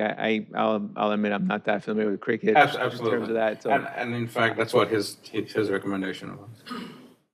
Very good. Certainly will take that back. If that's okay with ACE, I guess that would be an important thing, and ICC. So I guess a real concern about seating and the fact that we've already signed a contract for the design build. Is it true that it was supposed to be 3,000, they're reverse engineering just to stay within their financial means? Is that?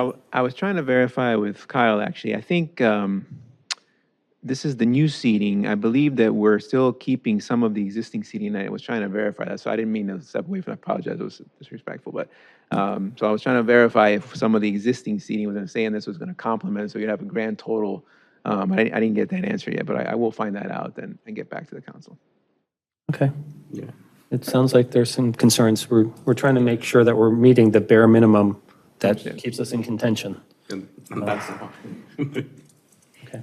And also, if you can come back with how much temporary seatings that can be added, that's a key part of it, too. That's what Liz asked for, too. Appropriate or not, I think we're getting a little bit into the weeds, but I think it's important to make sure this is done right. So we appreciate your time and your efforts. Any other comments on this item? Have you gotten what you need from us tonight? This is more of an update, really. I did, thank you. I have a number of questions that we'll certainly bring back the answers for. Okay. Thank you, sir. Appreciate it. Good. Okay. Take a break. At this time, I'll recognize Kyle Cooper, Parks Planner. He's going to make the final presentation of the evening before we take a break. Sorry about that. Didn't mean to do a wake-up call, so.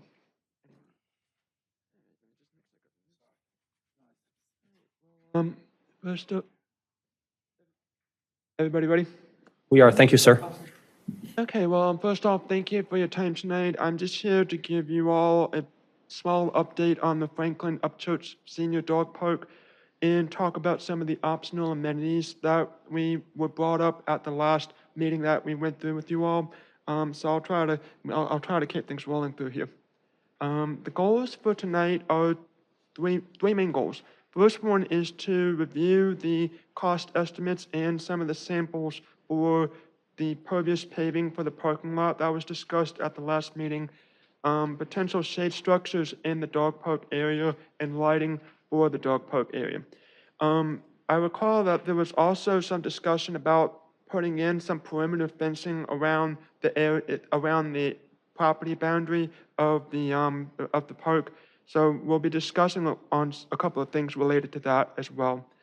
And we will also be taking all of your feedback from what we discussed at this meeting and just try to utilize that moving forward. So just as a brief reminder, here's what we have for the current concept plan. The overall cost estimate is around $962,000, and the main concept site elements are that we currently have around 1.25 acres of fenced dog park space split into large and small dog park areas. We've also got a 31-space asphalt parking lot that's dead ending onto the end of the Town Hall Drive extension right here. This plan does not currently include pervious parking, shade structures, or dog park area lighting. We'll be discussing that over the next couple of slides. And first main topic is the pervious paving. Just again, our current cost estimate is around $962,500. It includes the regular asphalt parking lot. We did some research into some of the different types of the pervious paving that are out on the market right now, and for the square footage of the parking lot, if we did pervious paving of any type, it would likely take us over the current $1 million budget. And I'll break that down into more detail in the next slide. This slide just shows all four of the different options that we looked into and basically breaks them down by their square foot. So the lowest option is the pervious asphalt, $13 per square foot. That would be around $146,000, and that would bring the project total up to around $1,069,000. Permeable stone paver is $35 per square foot. It's what we use over at Northwest Park and over by the historic church. That's the most expensive option at $394,700, and that would bring the project total to about $1.3 million if we went that route. The porous concrete grass grid is $20 per square foot, and that puts you at about $225,900, and then $1.15 million for that for the new project total. Same thing for the pervious concrete. So the overall cost estimates, just as a little note here, the original project estimate, we nixed out the asphalt material estimate and the stormwater pond estimate because pervious paving would just do away with the need for both of those. So that's just showing you how the math adds up across all the different pervious estimates. So I'll go ahead and move on to the next slide. So for the budget options for the pervious paving, there are three main options that staff feel that we could take with this. The first one, which is recommended, would be to increase the project budget to cover the pervious parking and still retain the same quality of the rest of the amenities on site. Option two would be to stick with asphalt parking and not use any pervious material. And then option three, if we wanted to stick with the $1 million budget, we would have to reduce other project elements in terms of either size or quality in order to provide the funding for the pervious paving. So for example, we would likely need to reduce the fenced-in dog park area to an acre or less. We would have to slash down landscaping by a pretty hefty amount. The wrought iron fence that we had in the current cost estimate would have to be dropped down to a regular chain link fence, probably drop down in height a bit as well in order to get the cost down. We would not be able to have water fountains or other associated utilities on site, and we would have to look at other items as needed to help bridge the gap if we wanted to just dig into that to keep that under $1 million. So again, option one would be just increase the project budget in order to cover the pervious parking if we all elect to move forward with that. So that would be staff recommendation. So the next main options that we looked at were for the lighting. We looked at both regular wired lighting and solar lighting. So this one goes into the wired lighting. The staff recommendation would be for us to go ahead and use Duke Energy wired lights. This is what we use on our streets and in our parking lots, and Duke Energy would be responsible for maintaining and replacing any of the lights and any of the poles, so that would be a very significant cost savings for the town. The upfront install cost is very cheap. There's not a lot of upfront cost aside from the wiring to lay down the wiring and the conduit for the lights. We're looking at about, if we go this route, you're looking at about $20 per mole per month cost that would be ongoing. So if you did about 10 poles, that would be you would have about 10 poles on there, so that would be around $2,000, give or take. So the budgeting options would be, you would go with the Duke Energy poles, and if you go that route, you essentially have to stick with whatever design options that Duke Energy offers. So you would be basically stuck with those. If you wanted to go for more of a custom light pole design, the town would have to buy their own custom poles. We're currently estimating about $10,000 per poles, and you need about up to 10 poles to be able to cover the whole site. So if you wanted custom poles in this design, that would be about $100,000 cost. So. Next option we looked at was potentially doing solar panel lighting. This one we do not recommend for a couple of different reasons. From our previous discussions on the design, you all recommended making sure that we save as much tree cover in the dog park area as possible. So if we did solar lighting within the dog park area, there's a good possibility that tree canopy would probably not make the solar lighting as effective as it could be because it would be too much shade. You would also need to pay for the poles, the lights, and the replacements for both of those out of pocket, which would be a much higher upfront cost than if we do the wired lighting. And Duke Energy does not currently provide any solar lighting options at this time. And again, getting into the budgeting, up to 10 poles at $10,000 per pole for the design would be around $100,000 in additional cost. This slide is just showing the breakdown between the two. For the Duke wired lighting, we actually do have money in the current cost estimate that would cover the Duke Energy installation and the funds for the monthly expenses for the lights. The pros of this would be consistent year-round lighting, and unfortunately the cons would be that we would have to set up the conduit and the wire as part of the initial installation on the dog park. The solar lighting, we would be paying up to $10,000. We would be paying $10,000 per pole. There wouldn't be any wires needed. However, the overhead tree canopy may impact the usability, and we would have to pay the full cost at installation as part of the initial install. The next main topic was for shade structures. So town staff looked at a couple of different style designs for the shade structures, and what we came back with was that we would recommend just doing sort of a traditional shelter style, so either 4 wooden posts or 4 steel posts and a roof, just typical of what you see at like picnic shelters or for other things throughout our current parks. We think that we could probably fit 2 structures in the fenced area, so one in the small dog area and one in the large dog area. So you're looking at maybe 10 by 10 or 12 by 12 foot shelter structures in there. You could potentially fit some benches underneath there just to provide some additional shade in the dog park area. And that traditional style of shelter would hold up better to the elements and to leaf debris. It would hold up. It would hold up better to the rain, snow, and just it'll take more of a beating over time versus some of the other options like the sail structures. The other item is there's likely going to be a bit more ease of sourcing purchasing the shelters and the materials for said shelters going the traditional route than using the sail structures or the other types of shelter structures at this time. Supply chains are still ongoing. You've got supply chain issues for that at this time. So we're estimating about $40,000 for 2 structures or just $20,000 just for 1 structure each at this time.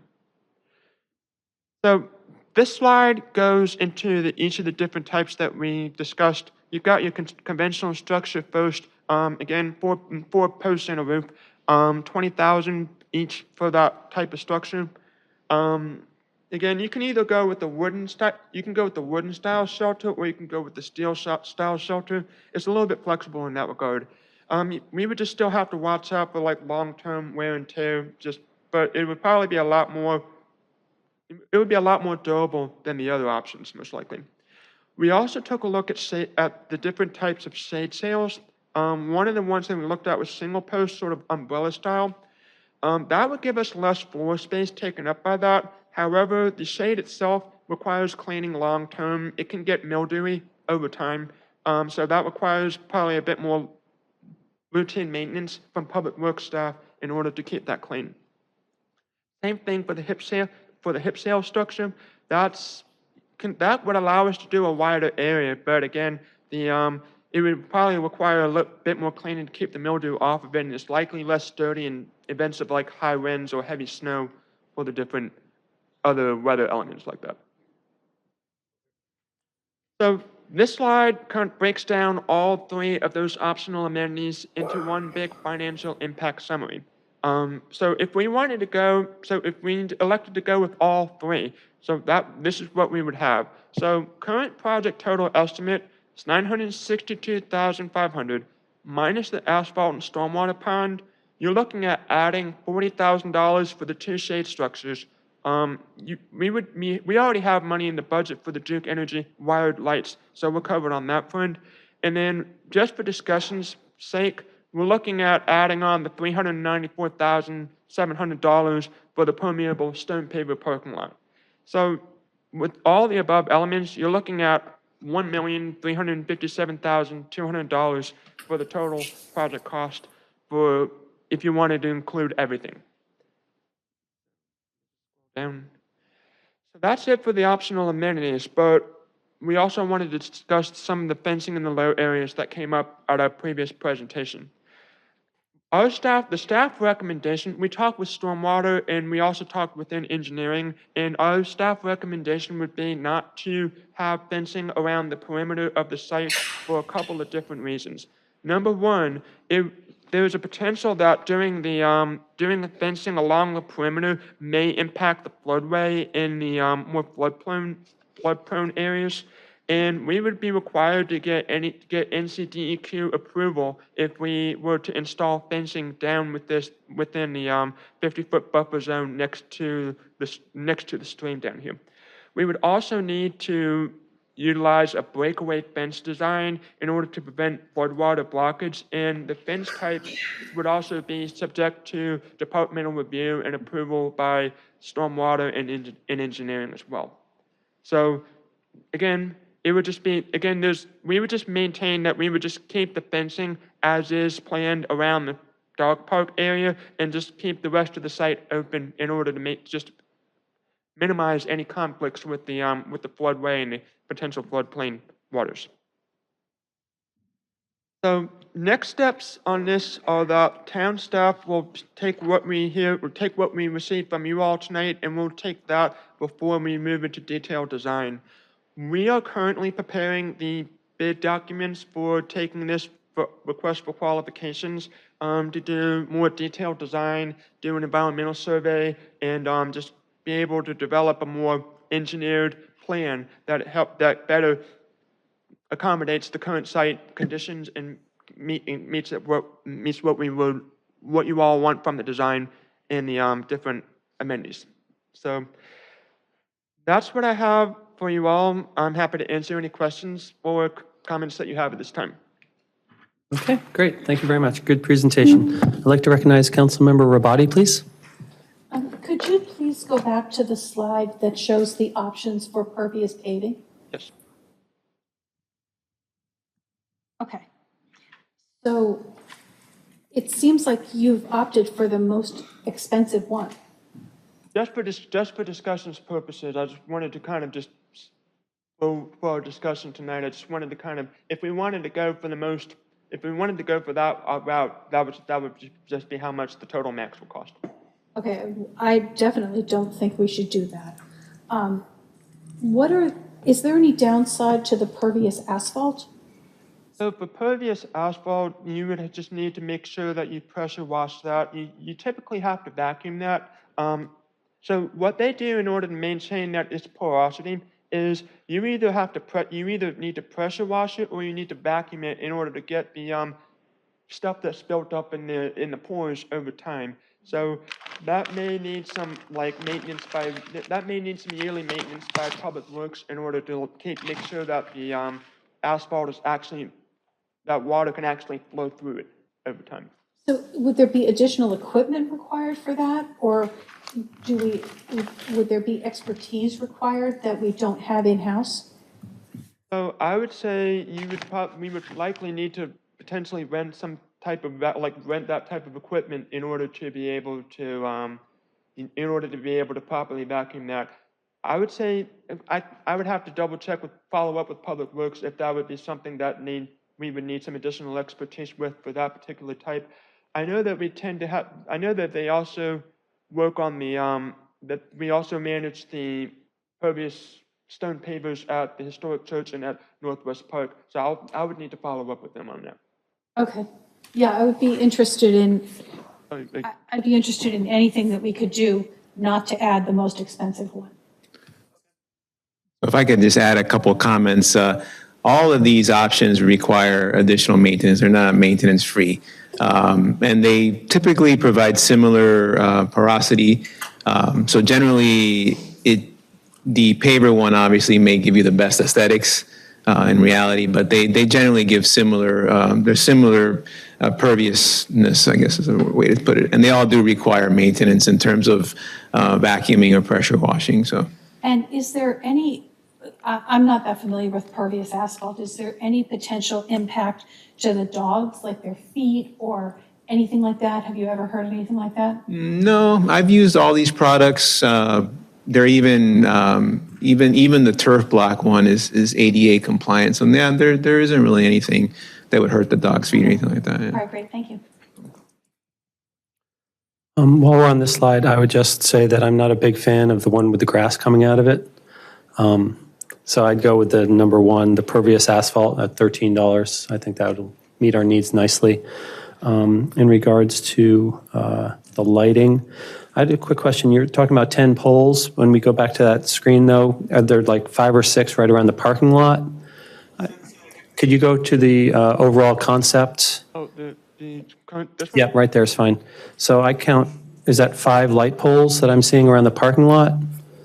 The design currently does, these are actually trees. Those 5 circles that you see around there, those are actually required landscape trees that we have around the parking lot. So I was just trying to showcase that in the overall design, so. Okay, so the 10 light poles you're talking about will include the parking lot and all around the interior of the dog park? It would be, so for the, yes, you would have some light poles up here on the parking lot, and then what we were looking at for the rest of them would be to light around the perimeter of the dog park, just to highlight where the fencing is, in that particular cost estimate element. Okay, I would like us to make sure that we had good lighting into all the space in there, so there aren't any dark spots. And it's a little bit in the weeds, but I mean, would it be on a timer? It wouldn't be on all night, the lights, right? So there'd be some kind of timer mechanism, I expect. I mean, we could explore different options. Generally, they're on a photo cell, so it would be based on light from the sky, but we can make adjustments for the property. Yeah, like tennis courts or something. Right. Hit a button, 30 minutes, something like that. Yeah. I mean, it is our preference based on Kyle's presentation to go with the wired lights with Duke, just because maintenance-wise, they take care of them for us. And they do use LED lights now, so there is a component of sustainability already built into them. Yeah, I wanted to confirm the LED, so it sounds like you've got that covered, which is great. For the shade structures, quick question, the sail structures, are those waterproof, or do they let water through? That is actually one other thing that we would need to keep in mind. They would not be as waterproof as what a regular conventional structure would be. So there's a chance that it could leak. Okay, because if I had my dog there, I'd like to stay dry as much as possible. I would prefer the formal, bigger structure if possible. Yeah, the fabric type of shade structures, I mean, they tend to offer some protection. Sometimes they have an aesthetic value because these are kind of generic looking, but sometimes you can do some architectural features with them. Honestly, for practical purposes and even long-term lifespan, the regular conventional shelter is what we think is the way to go. Yeah, I agree. And just for usefulness, you mentioned bench seating. I would love to have a picnic table under each structure, so that a picnic table, if that could be an option, if the shade structure is large enough. I think That could potentially be an option. I know one of the things we were looking at was just keeping it at benches, in order to just make sure that it's just more of a, just keeping a rotating through of people using that. Just like, it could be an option if we elect to go that route in the final design for picnic tables. Yeah, I think I'd prefer a picnic table if we're taking questions about that. Those were my comments on this. I'd like to recognize Mayor Pro Tem Johnson, please. So, Kyle, if we can go back to your slide that says financial impact summary. Those are the 3 questions at the heart of what you want feedback on. And I would say yes to this shade structure. Definitely need to have shade in both of those, the small dog and the large dog areas.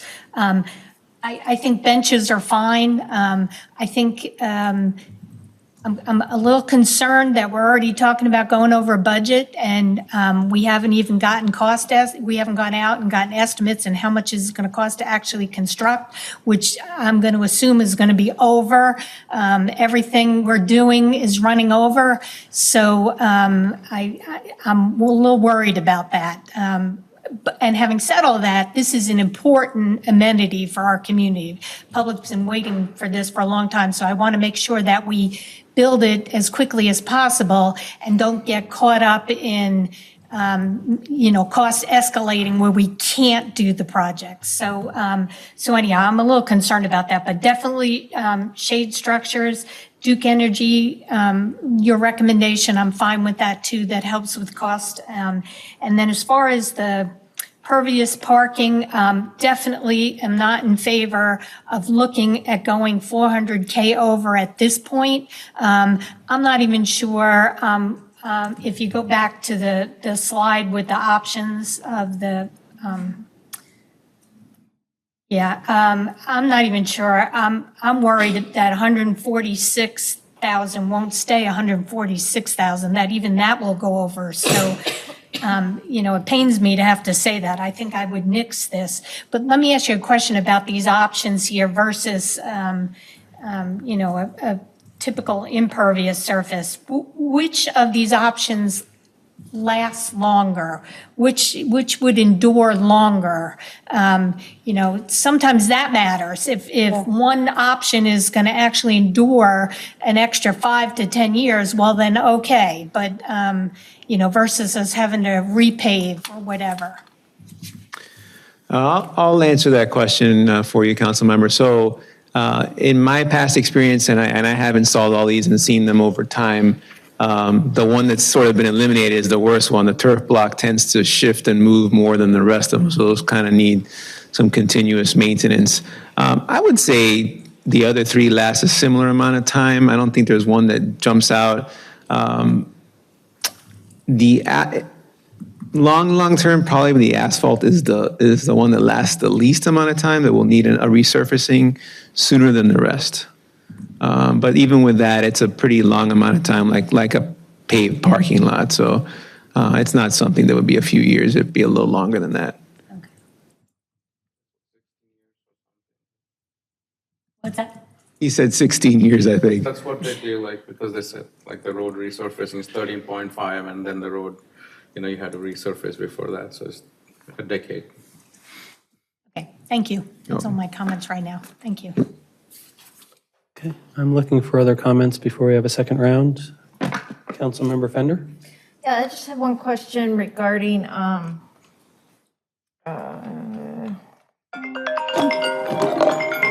sorry.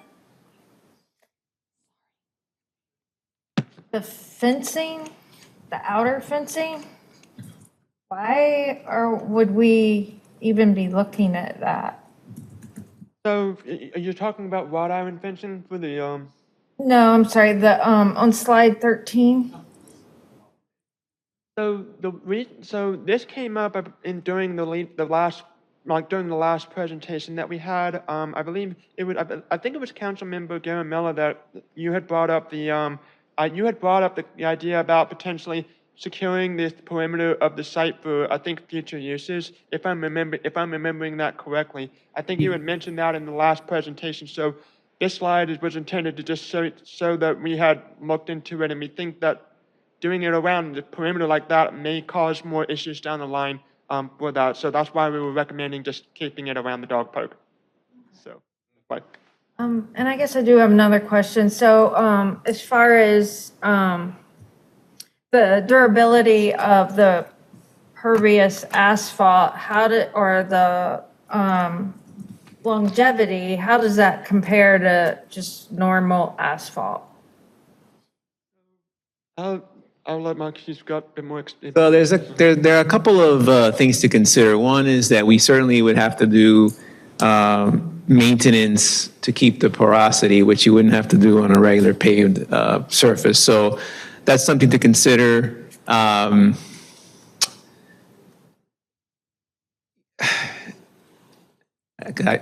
thing is, I've seen some pervious asphalt surfaces last a long time. I've seen some that don't last so long. And I've seen the same for pervious concrete. I've seen some pervious concrete that doesn't last long at all, even though it's concrete. So we just have to make sure that during the installation, the quality control is top notch. And then we'll get a long life out of it. But how does it compare to standard asphalt? It's not going to hold up as long as standard asphalt. Okay. You're going to have to resurface it sooner. All right, thank you. Okay. Councilmember Rabati, please. Yeah, I just want to go back to the dog's feet because I just got text messages.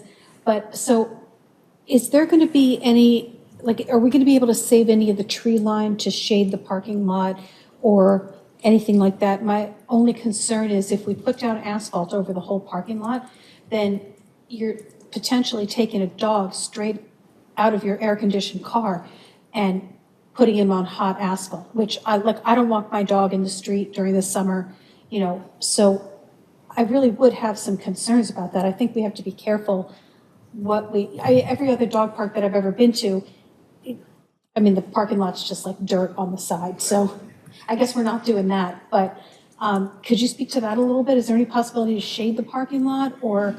Even Kaka, I didn't mean to jump in. We are intending on putting trees in the parking lot, so that's actually a requirement of the planning code anyway. So we're going to do that. We're going to try to maintain as many of the existing trees as possible, depending on the grading of the site. We're adding, I think he's alluding to, we're adding some perimeter trees along the Franklin Up Church, but we're going to do everything we can for that. I would say, so I've seen dog parks in many different settings and some that I've been a part of the design. The more urbanized settings tend to have some type of parking lot. It's not usually gravel like some of the ones around the county. So there's some sacrifice that's hard to get by. I guess if the color tone wasn't black, I guess over time as it fades, it'll get not as hot because it won't be so dark and absorbent. So if we wanted to capture that from the very get-go, maybe some of the paver options are a lighter color. They wouldn't be as hot as the black asphalt, something like that. So much more expensive. I know, that's the Okay, compromise, yeah. All right. Yeah. Okay. Do you have the direction you need about the different questions, or do you need us to sort of do a straw poll? I think what I've heard so far is yes to shade structures and yes to, I think, wired lighting. I think that's the general consensus so far. And I think I'm hearing that we should look, it sounds to me from what I've heard, it's like maybe the pervious asphalt seems like it's like something to look more into as we go into design. Is that generally what you all are thinking? Seems like we're leaning more towards the $13 per square foot than anything else. I'm leaning toward the $0 one that's already covered in the current design. I am I'm too, sorry, I'm actually. all about sustainability. Everybody knows that, but I don't want to take the project over budget before we even start it. To that, I'd say this is a one-time cost, and investing now is good for the future. And it's a good investment, I think, but looking for other thoughts. What's a $0 cost? I didn't understand. Just having the regular pavement rather than any kind of porosity that adds to the sustainability, and it takes away the stormwater pond too, right? If it helps, we really are just in a conceptual plan at this point. Okay. If you allow us to move forward the design a bit, and then we can come back with a better cost understanding. And if there is some flexibility, then we can always change the spec from regular asphalt to pervious asphalt before we even bid the job. So we can certainly come back and provide that information just to get an idea, because right now we're giving you basic cost estimates on a sketch. We don't really have a lot of design detail yet. So I would hate to say these are perfect numbers because we haven't really gotten that deep yet. So maybe there's an opportunity for us to get a little deeper and then come back with those numbers. That's fair. Okay. Recognize Deputy Town Manager. So, Mayor, I appreciate all the feedback on this, very helpful to Kyle and to Mark and to staff. I think the other thing I would urge you to consider, I think particularly related to the paving, is are you willing to consider going over the $1 million that you set aside in this year's budget? And if that is something you're willing to consider, then we consider the pervious further and perhaps bring you more specific answers, as Mark has suggested. On the flip side, if you are considering that you would prefer not to go over that $1 million budget, staff has recommended against, some of these other cuts that could be done. I mean, you're talking about 10 to 15% of your $1 million budget being spent on pervious paving, which we can do, but just want you to see that, I think, is the bigger picture that we're asking you for, is guidance around, are you comfortable with considering as much as a 15% increase in this project budget? Okay. Yeah, and that gets to the full philosophy that we're going to be talking about at retreat. Okay, Councilmember Rao. Excuse me. I appreciate Councilmember Rabati's point about not going over budget. I never like to go over budget, but I think that just my final thought is that I think that based on what I've been hearing from across the town, this is our one chance to build something that I think that the many, many residents of Morrisville want. So if it's going over a little bit of budget, just to provide something that's going to be sustainable and last a longer time, I would be in favor of that. Thank you. Councilmember Fender? Well, I was just going to comment, I don't know if this is a favorable option, but why can't the parking lot just be pea gravel? And that's pervious. So the UDO, our planning code doesn't allow for any type of gravel parking lot. It's got to be a physical hard surface. Well, What about grass? yeah, what about dirt? I'm kidding. If it's acting as a parking lot, it smells like a parking lot, we can't do it. Mayor, no, I mean, we're brainstorming. That's good thoughts.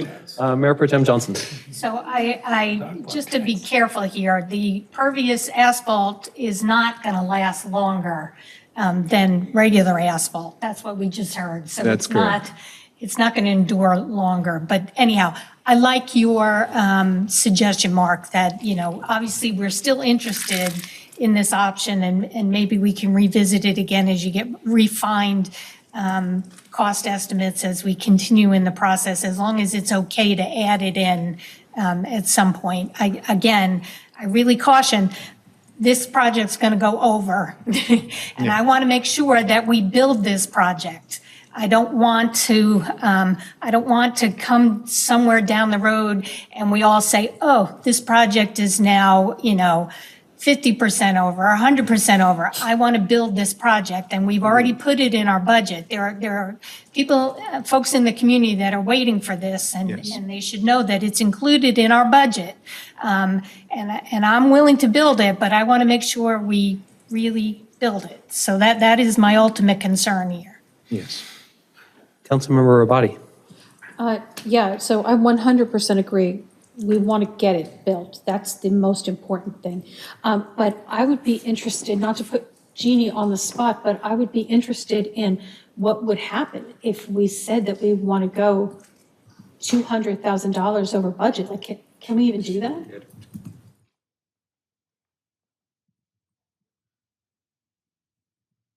So Mark's on the right point, is you're going to have opportunities that you're going to revisit this, and you're going to have refined numbers to work with. Just like any other project, we're going to be looking at what are the abilities or the capacities within our financial resources, and what is the best, if you were to go over in any project, whether it's this or even an active project, we're subject to going over even in the active projects.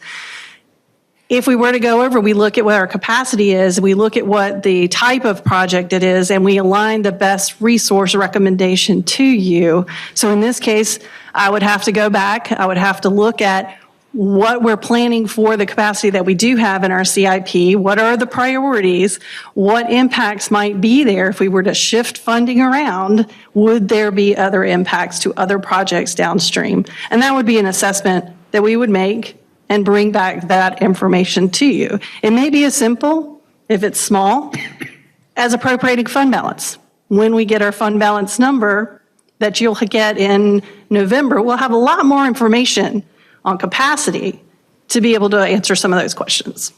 Okay, and so, okay, that's good information. That help? Yeah, that does, that helps Okay. a lot, yeah. I had one other thing, darn it. Oh, also, I don't think, I definitely respect your point about cost overruns, because God knows that's every project everywhere. But this project is somewhat unique in the fact that it requires very little actual construction. So, I mean, basically it's, it's clearing what we need to in the lot and putting up a fence. So there's not, we're not trying to build any buildings. I'm just trying to, I guess, calculate what the real risk is in, that the budget would like blow up. I mean, at this point, I'm gonna go back to my recommendations, really to let us get the design going. I think we're just, it's very conceptual at this point. It's hard for us to really pinpoint. I mean, even though we're showing down to like a one dollar figure, even down to the dollar. I think that we need to get a little further into the design And we'd be happy to come back with a design and a stronger cost estimate, with alternates, how much these other options would cost. It's not that complicated for us to do it, but we do need to get a little further design if we really want to get this kicked off and moving forward. Adding these things like the pervious pavement, it really is a simple modification. It's not like, oh, we got to go back and do this major design change. It wouldn't be that complicated to do those kind of things.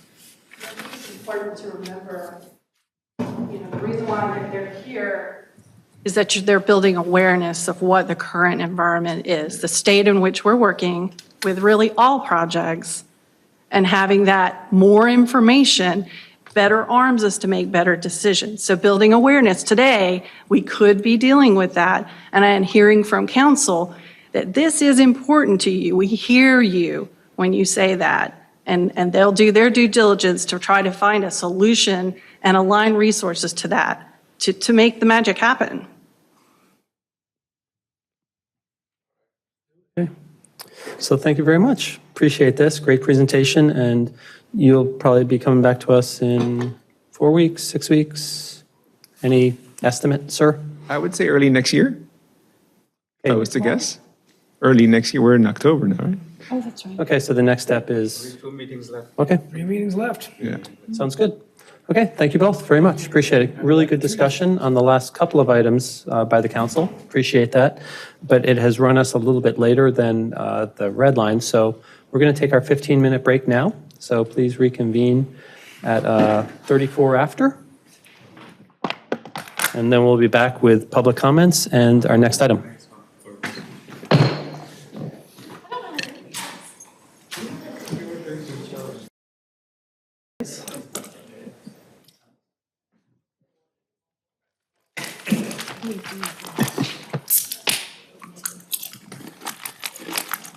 Town Clerk Smith, ready? Deputy Town Manager Zudema, ready to Yes, sir. come back? Okay. Thank you. So we're coming back from our break at this time. We're going to go into public address now. Town Clerk Smith will now present any public comments received via email. There were no comments received via email, and there were no individuals signed up to give in-person public comment.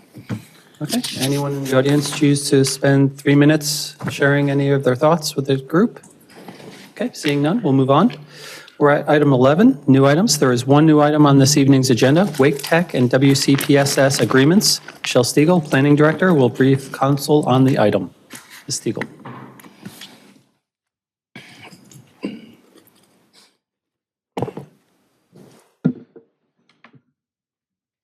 Good evening, and thank you, Mayor and members of council. I'm excited to present these 4 agreements to you this evening related to the unique partnership opportunity that we have with Wake Tech Community College and the Wake County Public School System. The agreements will accommodate the construction of a new 1,000 to 1,200 student new public high school in Morrisville, joint athletic facilities to be constructed at Cedar Fork Elementary School, the lease of approximately 18 acres of parkland to the town by Wake Tech, and what we're referring to as a fire station land swap that will make that high school property more usable. This partnership really came about due to a change in Wake Tech Community College's plans for expansion of their campus. Those plans were recently scaled back. They remain as committed to Morrisville as ever, but I think virtual learning impacts and some change in programmatic needs freed up about 50 acres of property that they had initially planned on using. They do plan to still construct additional buildings on the site, and you could see those on the overhead. They're looking at constructing 6 buildings total now on the campus, with various associated parking decks and other amenities with that. But I do have to thank Wake Tech Community College for their just community mindedness in reaching out to the school system and the town and looking for other opportunities to use the property that could serve, the public in a different way. And what this has really brought about is all these agreements that we're bringing forward to you tonight. What's on the overhead is a concept plan, or maybe more appropriately referenced as a feasibility sketch that was prepared by the school system as part of their analysis for the potential feasibility of this site for a school. You could see the concept plan showing about 30 acres of property that would be sold to the Wake County Public School System for the construction of a new high school. That property is outside of our airport overlay district. Right here is the approximate line of that airport overlay boundary. And with that new school site, the town had owned, or does own, 2.5 acres of property at the northwest corner of the site. I think it might be a little hard to see the cursor, but there's a parking lot shown on that feasibility sketch in that area. With the concept that we're talking about, the town would sell that or convey that property to the school system, and in exchange, 4 acres of property just down the road would be leased to the town, where we could put another fire station in a key location that still meets our emergency response needs. We're also looking at 18 acres of parkland that would be leased by Wake Tech to the town, and that's generally shown in this area here. With the construction of the new high school on what is now the Wake Tech property, that site cannot fit all of the extracurricular athletics that come along with a standard high school. So we have entered into an MOU back in April, looking at the Cedar Fork Elementary School site as a potential site for some joint athletic facilities. And so what we are looking at there is softball and tennis and some associated parking facilities. So just a refresher of some of the history that's occurred with this project. Back in April, on April 19th, the school system did enter into a contract to purchase the property. And then on April 25th, this body approved 2 MOUs, one with the Wake County Public School System and one with Wake Tech, related to the construction of the new high school, the fire station land swap, and the lease of parkland to the town, and another MOU between just the town and the school system related to the joint athletic space at Cedar Fork. Move forward to July, this body did also approve a text amendment to our UDO to allow schools in the office and institutional zoning district. So in order to execute this partnership, there are still a number of actions remaining. And what's on this slide is really just those actions that require some sort of review by the town council, by this body. There are some other agreements being reviewed that I think were shared with you in a timeline at the last meeting, but these are the ones that require town council action. So again, we have the 4 agreements: the interlocal agreement, an amendment to the Cedar Fork joint use agreement, a fire station lease, and the lease of parkland by the town from Wake Tech Community College. Briefing on all of those occurring tonight, with action anticipated then on October 25th. Those first 3 agreements, the interlocal agreement, the Cedar Fork joint use agreement, and the fire station lease, were all reviewed by the Board of Education at their meeting on October 4th, and they did approve all 3 of those agreements. So I'm happy to report that. At the meeting on the 25th, we are also looking at bringing forward to you a couple more items. There is an amendment to the rezoning previously approved for the Wake Tech site. As we looked into the conditional rezoning for that property as part of the due diligence, we did find that that approval lists certain uses that are allowed on that property, and schools and emergency service uses are not on that list. So the amendment would allow those uses on the property. That item is being heard by the Planning and Zoning Board this Thursday, the 13th, and then we'll be scheduling it for briefing, public hearing, and action for you on the 25th, so it could be reviewed on the same timeline as everything else. Similarly, we're also looking at an amendment to our comprehensive transportation plan to remove a portion of Markham Drive between Watkins Road and Paramount Parkway. We'll present more information to you on that on the 25th as well, but that is a local road in our CTP that runs through the Wake Tech campus, what is now envisioned as parkland and what is now envisioned as part of the school and fire station site. And we've also been investigating some funding opportunities with Wake County. We did have that on here for potential action on October 25th. However, that will not be ready. In talking about that one a little bit more, we think it might be wise to wait till we're closer to design, but we are exploring some opportunities that are out there for some funding assistance. So before diving into and providing kind of a summary overview of the 4 different agreements, I thought it might be helpful just to remind everyone of the timeline that we're looking at. So for the high school, design in fiscal year 24, construction in fiscal year 26, and we're looking at potentially having a new high school open for the 2027-2028 school year. The fire station does need funded in the CIP. So again, we do not have a timeline for that yet established. And when we're talking about the lease of parkland from Wake Tech, the design and use of that land has yet to be decided. So while we're showing some pretty images on the slide, those were really just part of that feasibility study. This body still has to talk and make some decisions about what you might want to use that land for, and then we would need to design some plans and also get that incorporated into our CIP and develop a timeline. So I'm going to jump into a high-level overview of what's in the 4 different agreements, starting off with the interlocal agreement. So the interlocal agreement provides the framework for the overall partnership, and it talks about the purchase of the land by the school system, the fire station land swap, the Wake Tech lease of parkland to the town, and those joint athletic facilities at Cedar Fork Elementary School. So it provides the context. I kind of refer to it as the parent agreement for the other agreement. It does also get into how the parties are going to work together during design and construction. So a couple, or just wanted to touch on some of the things that we thought might be interest to you in that regard.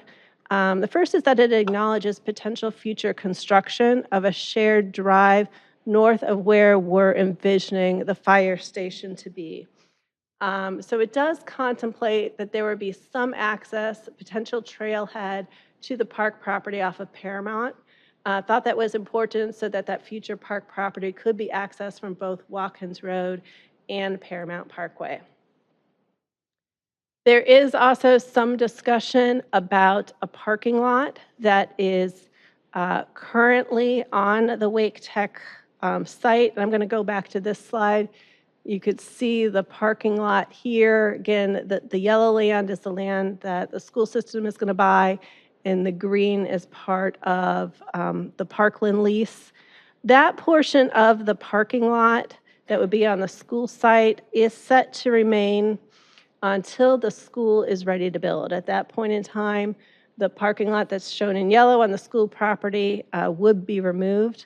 The parking lot that would be on the green property, which is our Parkland property, would remain, and the Parkland lease talks about that a little bit more, but essentially it would remain until Wake Tech constructs their 3rd parking garage. And Wake Tech would continue to maintain that portion of the parking lot until that time, after which the town would take over maintenance of the parking lot. There's also some general discussion in the agreement about how the parties will work together regarding infrastructure improvements and cost. Generally speaking, this is looking at taking advantage of opportunities to share infrastructure if there are any, If one party has interest in kind of going above and beyond and seeing something else on someone else's site that could benefit them, that will work together to try and accommodate that, but those would be bid out separately, and the party that had interest in that and wanted that extra amenity, if you will, would need to pay for it. Also talks about granting each other the necessary easements for construction and a waiver of town development review fees for the school facility. So at a high level, those are some of the main items that are included in that intergovernmental agreement. Moving forward to the fire station lease, again, this is the property that the town purchased for a future fire station. That property would be conveyed to the school system. In exchange, 4 acres of property would be leased to the town, where we could construct a new construct that future fire station. That property is also flatter, and so there are some advantages to that land as well. And on that property, again, looking to also potentially do a trailhead or provide some sort of access to the park. And that would be a 99-year lease at $1 per year. Jumping forward to the Parkland lease agreement, what we're looking at is about 18 acres of land that would be leased to the town. The lease term would be 25 years with automatic 5-year renewals after that. There are some provisions in the proposed agreement that the property must be used for park and recreation purposes, and that no active recreation or hazardous types of uses such as skate parks, zip lines, BMX courses would be allowed on the site. The town would be responsible for all design, construction, and maintenance costs related to building out the park. Wake Tech does reserve the right to at least approve a concept plan for the park. And again, that existing parking lot, which is generally in this area on the sketch, that would remain. Town would take over maintenance of that once Wake Tech's 3rd parking deck is complete. And we've built in some flexibility into the proposed agreement that at that point, there would be some flexibility to reduce the size of that parking lot or potentially put it to another use upon mutual agreement. I'm going to jump forward next to the Cedar Fork agreement. Again, this is another 25-year agreement, and this one would have a potential 25-year renewal, so 25 years and could be renewed for another 25 years. This is actually an amendment to a joint use agreement that exists for Cedar Fork Elementary right now. So amending that prior agreement to accommodate softball and tennis at Cedar Fork.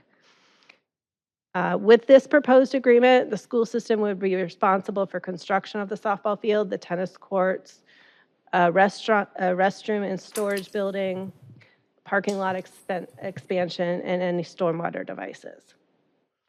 If there are any additional amenities that the town would like to see incorporated into the build-out, the school system would agree to looking into accommodating those, but they would be at our expense. And one example of that is lights. Right now, we don't believe the school system is going to look to be lighting the fields. That's not something that they need in terms of lighting the softball field or the tennis courts. But if the town thought that that would be beneficial and give us some extra use of the space, that is something that could be accommodated and added in. We would just have to pay for it. Town would be responsible for maintenance of the facilities after construction was complete. So essentially, again, school system is paying for construction, and then the town would pick up maintenance after all the capital improvements were complete. If for some reason that maintenance required a temporary closure of the facilities, the town would agree to work to relocate any school system practices or games to the extent possible. The cost of the parking lot maintenance would be shared, and we are looking at a 50-50 split on just all the parking lots on the site, splitting that cost 50-50. And then parking and access to Cedar Fork Community Center would be maintained during construction. So again, just kind of a high-level overview of the various items that are in that agreement. Obviously, all of this has a financial impact, and these are items that we're going to need to consider when council is looking at budget moving forward, capital improvement for the fire station, improvements to the park, maintenance cost at Cedar Fork. So there would be future discussions with the council about how to build that into your CIP, how to fund those, what the timelines would be. Also, additional operation and maintenance cost associated with all of these different amenities that we would be adding. I think for the fire station site, we have a new fire station that we just broke ground on. We have something that we could look at there to get some ideas of what those costs might be. For the parkland, until we know what we want to use the property for, it's hard to say. I will say the school system has given us some leads in terms of cost for maintenance on the Cedar Fork amenities that we could follow up on to start to quantify some of those a little bit more. And I say that just for your awareness. I don't think that we're necessarily concerned about the cost because we think that this is such a great opportunity, but we want to make sure that we're planning for it so that when these things do come online in 2027 or what other date there may be, that we've planned accordingly.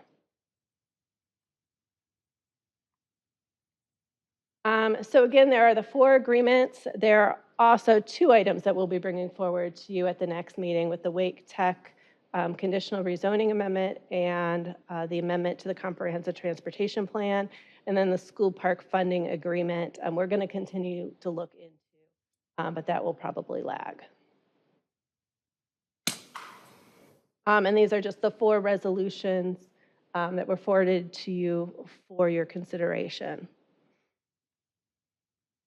So before I take questions, I know that was a lot of information to go over, but with this one, I just really feel like I have to thank a lot of people because there were so many people across so many different governmental agencies that worked to pull this together. At the end of the day, you're looking at 5 different governmental agencies working to pull this together. So definitely have to thank the Wake Tech Board of Trustees. Scott Rouse, Gail Green with Wake Tech have been fantastic to work with. Wake County Public School System and Betty Parker and Board Member Haggerty are both here this evening. So Betty did a lot of the heavy lifting on this. So a huge thanks to her. She took the first stab at almost all of the agreements. So a thank you to her. She has been a great partner. And I think as well, we've been looking for property for high school in Morrisville for a long time. And the standard model calls for 70 acres. What we're talking about is putting a high school on 34 acres. Then we're looking at the athletic facilities that would go at Cedar Fork. I didn't mention, but we're looking at a track at a Parkside Middle School when that's built, and we're looking at baseball in the town of Cary. So just pooling all of that together and finding a way to work this out on a site that is significantly smaller than what the school system would normally look at, I just think shows that they're looking outside of the box and trying to get creative to accommodate needs. And so I have to say thank you for that. And then a lot of different staff helped out. Martha Page, Brandon Zudema, Giselle Rodriguez, Frank Gray, Lori Jones, our Parks and Rec staff. A lot of people contributed. So it would be remiss if I didn't thank everyone for helping to pull all this together so we could present it to you this evening. With that, I will take questions. I might suggest if you do have questions that maybe we go interlocal agreement first, fire station lease second, and follow some sort of order. So maybe we could focus that discussion a little bit because I think it might be easy to bounce around with this one. Okay. Councilmember Rabati, please. Yeah, well, first of all, I'd like to thank you. I mean, I cannot believe that you all pulled this off. It's amazing. And honestly, 3 cheers to everybody that was involved in this project. I wanted to ask, my question is sort of like a meta question even before we get to this point. What was the original concern that made us not allow schools or emergency services in the area? Like, why do we need, I understand that we need a zoning, variance for that, but was there some safety issue? Was it like, what was it? So the UDO text amendment to allow schools just in the office and institutional district was approved by this council over the summer. That happened in July. I can't really speak to why those uses weren't originally allowed in the office institutional district. My only guess is that a large majority of that district is located in our airport overlay.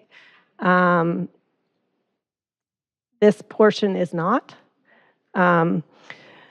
And then when Wake Tech came through with their rezoning, they would have put together a list of proposed additions. A lot of applicants craft that towards what they're planning on the site. And at that time, a school and fire station was not envisioned on this property.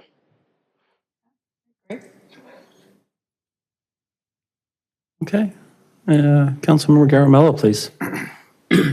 Yeah, I like to kudos same, Michelle, you're like a silent, the credit should go to your department for working around the clock with all the 5 agencies. And thanks to Betty, and I know you already said you have your arms twisted several times, but without your help and without the Wake County, board and Kathy and especially Chris Haggerty, this would not have happened. I think it was noble of Wake Tech board to give away that. It was their foresight that they had 100 acres and the partnership, even the idea. I don't know whose idea it was to do that, but it was a brilliant idea of how to pull this together. Thanks for all that you guys do. And I should have mentioned, I think our school system representatives might want to address you at some point. Not seeing any other questions. Would you guys like to? Oh, Councilmember Rao, yeah. Got it hidden behind there. Ditto to what Councilmember Rabadi and Garamella said in the interest of time, but thank you. My question is, and thank you also, Michelle. It might be a little bit early, but some residents have been asking me about, when they open up the school and they have these facilities, would there be opportunities for our residents to use this, facilities when they're not being used by the school? But I don't know if that's a Wake County school question or whether that's something that's open to think. It's a bit early to ask that question, but I just was curious as to that. You have the right person here if you're going to ask that question, because I cannot answer it. I know I want to play tennis on those courts. So it was your question. No, there's been tennis players asking me. Good evening, ladies and gentlemen. Thank you for your time, and we appreciate the kind words. I'll save what I was going to say for a moment. But typically, for us to do a joint use agreement on high school facilities is very difficult because there tends to be so much use. In this case, the high school tennis courts will be part of a joint use agreement that we have at Cedar Fork. So those courts will be open for town use outside of school use hours. So evenings, weekends, summers, whenever school is not in session. Of course, the high school programs would have priority of use, as we do with all joint use arrangements. So those opportunities are definitely there. One note I would add, I think it's very valid to think about the maintenance cost on those fields at Cedar Fork. Keep in mind you already have the maintenance cost for those fields at Cedar Fork. Right now, there are 2 softball fields there that get an awful lot of Parks and Rec play. So what's happening is we're replacing those 2 sort of slightly less formal fields with some that are going to be at a different quality, different type. So the use will change, but there's already a platform of maintenance expense. Thank you so much. Very exciting. Mayor Pretend, did you have any questions? I do. So, Michelle, this occurred to me, and I can't remember if I if I read this in the documentation or not, but the fields that we're talking about at Cedar Fork, is that to be opened at the same time as the high school? Do we have to have all that complete by the opening in 2027? Okay. Okay, but not the park? The park, there is no timeline for yet. So once the lease agreement is executed, I'm guessing, you'll probably start hearing a little bit more from other departments. But then I need to start talking about what we want to use that property for, what the cost of that would be, how to program that into the CIP. I want to get the lease in place. That would be the next step, just start having some discussions. Okay, and that leads into my next question then, because in all the documentation, it's no active recreation. So give me examples. So we can't put another tennis court out there. So give me an example what non-active recreation would be then. So active is the word that we put in the PowerPoint. It might not have been the best choice. Some of the examples that are in the actual agreement itself are zip lines, skate parks, BMX facilities. There's also a provision in there about not allowing outdoor grills. All this really goes back to liability concerns by Wake Tech. So they're looking at uses that might be considered hazardous, and those are the types of uses that would not be allowed on the property. Okay, that's fine. Yep. I don't see any more questions at this time. Ms. Parker, if you'd like to share some other thoughts. I would like to build on what Michelle said. I think we'd be remiss if we also didn't appreciate our partners with Wake County. Without their funding support, there's not much that we can do at all. You're going to be hearing some exciting things from them as well as we move forward with these school park collaborations, both at Cedar Fork and at the new school location. Wake County has been generous in making available up to $250,000 of matching funds to help support these school park endeavors. So that's a big help in helping with some of the upfront design fees, helping with some of the preliminary work. So if there's an opportunity, for example, that whenever we build our project, we're able to go ahead and rough grade your trailhead area with some of those matching funds, there's an opportunity to get more bang for the town's buck up front while you place it in the CIP with whatever design that you choose. The other piece I think that's important is Chair Sig Hutchinson had a meeting with Manager Page to discuss the value and need for as much tree canopy and green space in park space as possible, and recognized that that would be a great fit for Morrisville. So shortly after that was when this opportunity came to the front. So to go back to the Mayor Pro Tem's question, I think there's sort of an expectation of as much green space as possible. The good news is you have paved parking areas that can be something else at some point, and they're already built. So there's a lot of excitement there, but I just want to thank Wake County as well. They've been very supportive in all of this planning. I can't say enough about your team. We met and met and met and met and went into a lot of detail, and Attorney Gray has been wonderful at being generous with his kind comments about the quality of my writing. So I appreciate it. We're finalizing those tweaks now, but the biggest thing, and I'm going to steal what Michelle said to our board, the biggest thing I think has been the deepening of relationships that we've had with all of those organizations, with Morrisville, with Cary, with Wake Tech, with Wake County. It's really been the most complex and challenging project I've done or been a part of in the 17 years I've been at the school system. And it's just a whole new level of collaboration we haven't had. Well, we haven't been able to see because it's just never been this challenging. The more successful towns are in creating residential growth, the bigger challenges we have. And our board, I think I need to congratulate, because being willing to think outside the box while still focusing on equity. That's why we have to have those extra spaces. It's about equity. So every high school student gets the same opportunity. And of course, those extracurricular opportunities, all of our data shows, increases our graduation rates. So it's all about student success. Every single field is about student success. So it's a wonderful opportunity to have been, to steal your language, to be able to pull the puzzle pieces together. And I'm going to touch home, and that's when the magic happens. So everybody says it better than I do, so I'm going to take license. But it's just been a joy to work with everybody. It really has, and it's been something special.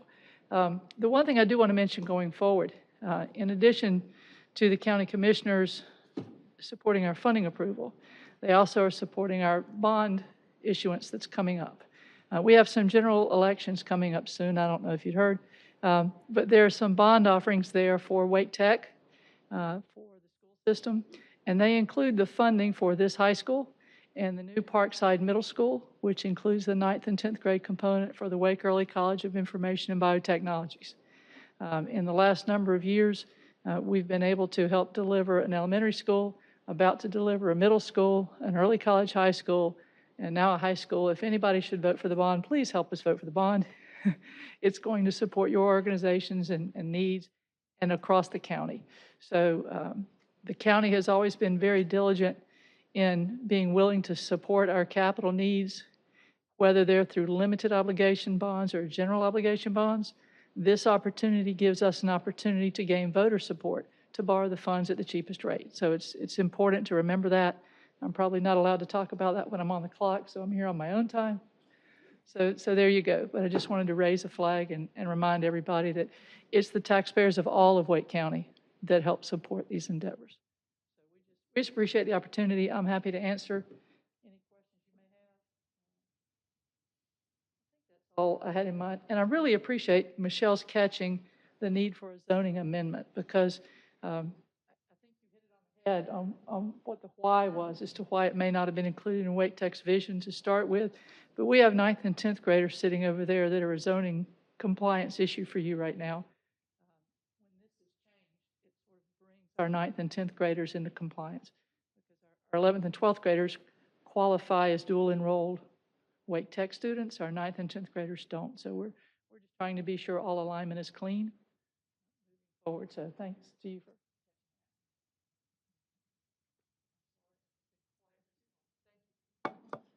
There were so many details that you guys have overcome and barriers and obstacles. It's incredible collaborative partnership that you guys have created, the relationships, as you say. We can't speak enough about all the efforts you've made. We've heard from our residents for a long time that we wanted more educational opportunities, and you guys have delivered in spades, and we can't thank you enough. It's really wonderful. And Councilmember Garamella? So Betty, if you could give us a background of how this whole thing started, it would be very helpful for us, because, how did this thing start, and the plan of splitting it would be very useful as a backstory. In 30 minutes or less. I'm challenged for that. Well, it started with some council members, I don't know, was it Mr. Garamella, who insisted that there should be a high school in Morrisville. Now, we've been hearing from staff, even back to when Courtney Tanner was here, we've been pressing to find land, and there's never been enough space for the full package. So our board, as land options dwindled in several places across Western Wake County, became more willing and eager and interested in hearing about thinking outside the box and how we can do something smaller. We first started thinking about this when Wake Tech brought it forward, and it was, I haven't said this publicly, but we did a feasibility study on this narrow strip outside the airport overlay to prove to Michelle that it wouldn't work, so that we could stop looking. Because there's no way a school is going to fit on that, and we have excellent landscape architects who found a way to make it fit. We went back to our board and our superintendent and got the mission statement that we need to be equitable and they need to have all program facilities. And we started immediately working with our partners and trying to find out what we could. This has been going on since January or February, meeting by meeting, week by week, and just trying different things and seeing what we could find to fit. The town and their park staff were generous in looking at what might be possible on existing town parks, what might be possible on school sites, whether there's additional property. It's just been a puzzle. But everyone has been so energized by the possibility. We need capacity in this area. Growth is happening. All of our schools are full or near full or past full. So it's one of those rare situations where it's a win-win-win-win. Appreciate the back-end story. Thank you. Thank you. Sorry, that much. And thank you, Board of Education member Chris Haggerty, for being with us tonight as well and supporting Ms. Parker. It's been a lot of work. your entire board. We really appreciate all of you, all your hard work and your staff.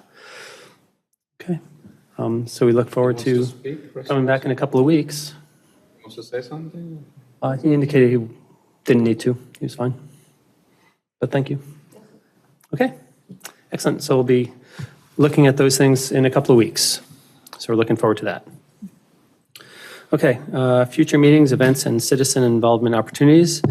As I say every meeting, the Western Wake Farmers Market offers healthy and fresh food, goods, and live music from small and local businesses from 8 a.m. till 12 p.m. We're still in our summer hours every Saturday. Solarize the Triangle will offer an information session for homeowners and faith-based organizations on its group buying program for solar energy on October 18th from 7 till 8 p.m. This free virtual event will help homeowners and faith-based groups learn how they can take advantage of incentives for solar energy, what the benefits of solar energy are, and how they can enroll for a free energy assessment. See our website or social media to register for this virtual session. There's already enough signups to reduce the cost for everyone, and as we get more people signed up, the costs even go down further. 200 kilowatts is already on the slate. Registration is now open for Morrisville 101, our free interactive citizens academy held for the residents of Morrisville. You get a behind-the-scenes look at community services, make connections with other civic-minded residents, gain knowledge and personal contacts to help you become an effective leader in our community. And it's for all ages 16 and older. Registration will close next Friday, October 21st. Learn more and register at bit.ly/MSV101-2022. And now we have not one, but two exciting events on Saturday, October 22nd. Our second annual Town of Morrisville's Diwali celebration will be October 22nd from 12 till 3 p.m. at Cedar Fork Community Center at 1050 Town Hall Drive. The event is being held in partnership with the Triangle Area Hindu Temples Disaster Relief Committee. This free event is still seeking vendors. There's no charge to participate, but vendors will need to provide their own tent, tables, and chairs. For more information and to apply, see our website and social media. And then later that day, starting at 3 p.m., Trick or Treat the Trail at Morrisville Community Park, also on October 22nd. Wear your spookiest and cutest costumes and trick or treat the trail at Morrisville Community Park from 3 till 6 p.m. Enjoy the decorated trail, get candy, and enjoy live music, sand art, a balloon artist, and a caricature artist. Our town's Fall Green Day recycling event will be held on Saturday, November 5th from 9 a.m. till 1 p.m. at Church Street Park. This would be a drive-through service for recycling, proper handling of hazardous materials, lots of great information there. For a full listing of our events, please see the Town Council calendar at townofmorrisville.org. Follow our social media and sign up for our weekly email, which comes out on Fridays, including lots of great info. Now we're at council and manager comments. And I'm first on that, so I'll just keep on going. As everyone knows and realizes, it's festival time here in the most diverse and welcoming town in America. I'm looking forward to gathering with friends, families, and neighbors, and thanks in advance to the organizers and volunteers who make it possible for all of us to get together and create the memories we will treasure for years to come. I want to give a couple of special shout outs to our town staff for a wonderful National Night Out and Fire Safety Day, and to BAPS, HSNC, TTGA, and HumSub, who each had events this past weekend. There's so many smiling faces and so much fun. Additional thanks to fellow dancer Councilmember Ann Rabati and the other members of the Morrisville dance team, Rhea, Harsh, Ansh, and Siona, and to our choreographer Dipti Shivan and her daughter Ashita. I cannot thank you all enough for your patience and kindness through the months of practice. At this time, I'd like to recognize Councilmember Rabati, followed by Councilmember Fender. Hey, thanks to you too, Mayor. I'd like to really call out the board of HumSub Diwali. Call out the HumSub board. The event on Saturday was nothing short of amazing. I don't even know how many people were there. It looked like 1 million when I looked out from backstage, but it was just, being at that event makes me think about what our events will eventually grow to be, and that makes me really happy. And, I don't know, I don't even know how to express how good I feel about this meeting. The new schools and the dog park, and I just feel like we're just getting so much done, and that makes me really happy. And I really thank all of you for, I think we're just working together really well, and we're really making some positive impact, and I love that. Thank you. Councilmember Fender, followed by Councilmember Rao. Yeah, so ditto what Councilmember Rabati said. We are getting a lot done, and it is satisfying to see that. I know when Ann and I ran for town council 2 or 3 years ago, that was one of our issues, is having a high school in Morrisville. And, as time went on, after we became on the town council, I was starting to believe it just was not going to be possible. And it was just not going to happen, as I saw all the different potentials of parcels of land being developed. And I'd pretty much given up hope of ever seeing it happen. Yeah. So that evening that Michelle brought forward the agreement that you guys had been hatching in secret, I was just so surprised and so happy. Hearing the great news, I was, and I wanted, I think we could keep it quiet for a couple of days, which was really hard. I was just like wanting to tell everybody about it, because I was just so happy to see it come to fruition. Well, not totally to fruition. Once I see it physically, we can have a big party. So thank you so much for thinking out of the box and just making it happen. So, and then I just wanted to mention, next Saturday, October 15th, from 9 to 10:30 will be the installation of the second little library. I'm not sure if the location has been completely set. It was going to be around the Cedar Fork Elementary School area, but Doc and C will be installing the second little library in Morrisville next Saturday. That's all. Wonderful. Councilmember Rao, followed by Mayor Pro Tem Johnson. Well, really great work on the high school, and ditto and everything that's been said. I think excuse me, I've been proud to be a part of a team that they can work to get these kinds of things done. I just want to say a couple of things. I attended Mayor Sears' funeral last Saturday, and he will be missed. So we pray for him and his family. He was the mayor of Holly Springs for 20 years. I want to wish Shiloh a happy 155-year homecoming. That's this weekend, Shiloh Missionary Baptist Church. And just a reminder to everyone, October 14th is your last day to register to vote. And remember that early voting starts on October 20th. I'm really excited about our Planning and Zoning Board discussing affordable housing. I think it's really exciting that we're going to be beginning our journey, which is so desperately needed, particularly after a pandemic with prices rising, that we look at what our affordable housing options are. So I want the development community to know that we're taking it very seriously, and hopefully soon we will be able to have some serious discussions on how we do that. A couple last few things. I did attend the Research Triangle Awareness Day with Mayor Pro Tem Liz Johnson, and that was a really fascinating trip. We got to take a train from Raleigh to Durham. We took the bus from Durham to Orange County. I want to thank Joe Malazzo for organizing that, but it was a great way to experience transit. So I would encourage everyone to go to letsmoving.org, because for me, what I got out of it is just using transit. You get more comfortable using it, and it made Liz and I feel very comfortable that there's a lot more transit options out there if we can just go use it. So I think it's really great. Final two things. I want to wish everyone a happy Hindu Heritage Month. This month is Hindu Heritage Month. I'm proud to serve on probably the only city council in the state with two Hindus on it, one of them sitting to my left. And, we've had the BAPS expansion through Sarah. Darsana, which was here, is going to be on the 15th at the state capitol. And of course, our own Diwali on October 22nd. So I think, just want to thank Hindu Americans across the region and state, especially in Morrisville and Cary, that do so much to make our democracy strong. And finally, I attended two events last week, but I'm going to talk about those next week.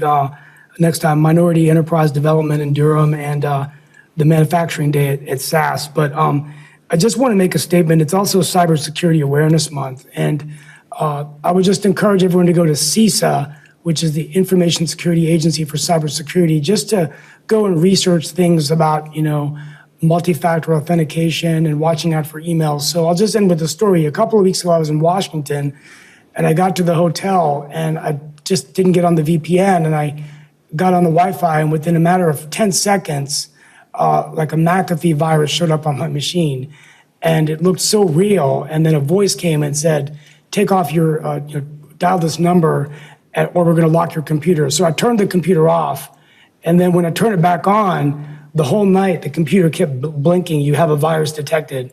And so I knew I just was going to shut the computer off, and I brought it back and showed our staff, and it was just a fake virus. But I think it's just, for me, going through that whole experience was just how, it's one of the most unreported stories, and I think it's so important that all of us, our elected officials, our staff, do what we can to just make sure that we're paying attention to these emails, because they start to look so real. Even the logos, they look like Microsoft, they look like McAfee, and they're not. And you get scared. So I just wanted to end with that story and just make sure that everyone's careful out there, because these attacks, these hackers are getting very professional and very good at what they do. So fortunately, I didn't want to email anybody because I didn't want to infect anyone with the virus. But I just want to end with that story. So great meeting.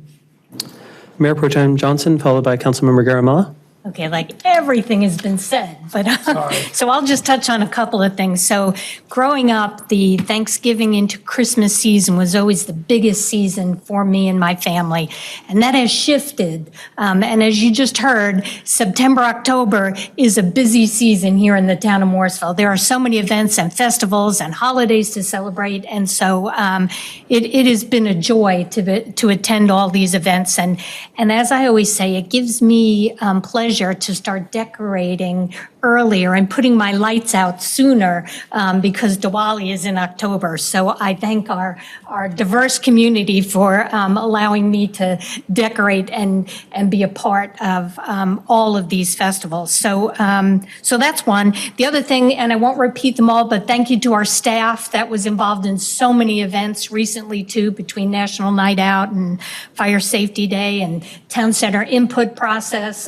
Thank you all for everything you did for our community and all those events recently. And I do want to also touch on the RTA trip that Councilmember Rao and I took. It was a bus rail tour. There were about 80 people that spent the day. And I really want to give a shout out not only to RTA, but especially to Joe Milazzo, the executive director of RTA, and his team that put it together. It was a wonderful day.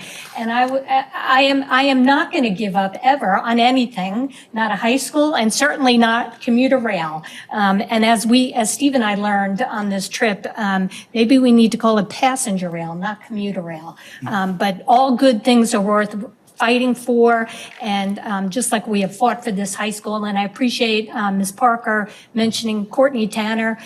Courtney Tanner worked really hard for years as well, and now Michelle Stiegel worked really hard to get that high school. So there's lots of folks to thank over the years. And so, never give up, not giving up on anything. And then lastly, we had Seema here. She's the executive director from Kieran, who was here. And as we heard earlier tonight, Kieran is a nonprofit that works with the South Asian community on domestic violence issues. And I'm really proud of all the work they do. They are amazing women. And the Morrisville Community Fund, I'm also president of the Morrisville Community Fund, recently awarded them a grant to help them in their efforts, because we know how, as the board at the Morrisville Community Fund knows how much of an impact Kieran makes on our Morrisville families. So shout out to them. And the Morrisville Community Fund also awarded a grant to our CERT nonprofit organization here in town. CERT is our community emergency response team, and they applied for a grant again this year, and the board also awarded them a grant because we understand and know how much of an impact they make on our community. So that is it on my comments. Thank you. Where can we find out where the grants, just for the community fund? Is that on your site, the Morrisville Community Fund? I'll give you all the information. Okay, I was just curious. Thank you. Councilmember Garamella, followed by Councilmember Scroggins Johnson, please. I got to say, like Martha left at a time where today was the best agenda I could ever see because, we had Veterans Park, we had a dog park, Show Street update, school, and then again the small business. I think Brandon, you're lucky, Cover the whole Good. gamut. and I seriously there's so much that has been achieved, which has a lot of work over years that has been coming to fruition to this day. It's really good, and I wanted to thank obviously the Wake Tech and the Wake Tech. The Wake County and the entire staff because schools were a hot button item and it was badly needed in this area and you guys have delivered it and nothing goes unnoticed. Thanks for all that you do. And I wanted to end with, I'm on the WakeMed Hospital board. I'm one of the board of directors and yesterday we had a pyramid award, a gala function. And they didn't have it from last 2 years, so they were giving awards to all the recipients after, like the heroes of after the COVID-19. So when I was looking at the stories of what they were doing, the first person that they awarded was the guy who was cleaning up linens, and they had to do extra linen cleaning. The second one was a security guard, who had to put all the restrictions in place. The front desk to ensure everyone was masked up, and and the doctors and the nurses, and it went on. It was the IT staff who had to put in all the COVID-19 data in because only when you do it, the CMS would give you more vaccines. So it was amazing because when you run a hospital, it's not just the doctors, it's the staff and underlying the whole shebang that goes with it. And I was thinking at the time something, Brandon, because we do our annual events, we do the anniversaries, but okay, it's 5 years, 6 years, but I think we should start having the stories added when we do those kind of anniversaries, because we award the police and the fire, but there is the heroes from the Public Works Department, there are people from the Parks and Recs, and the other finance and other stuff we do around the year. So their work should be recognized in some form or shape when we do the annual. I thought that was something I took away from it, and I thought I would give a feedback because those are the stories that people want to listen. Sure, thank you. So, thank you. Councilmember Scroggins Johnson? Okay, she may be away from her monitor right now. Okay.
Thank you very much.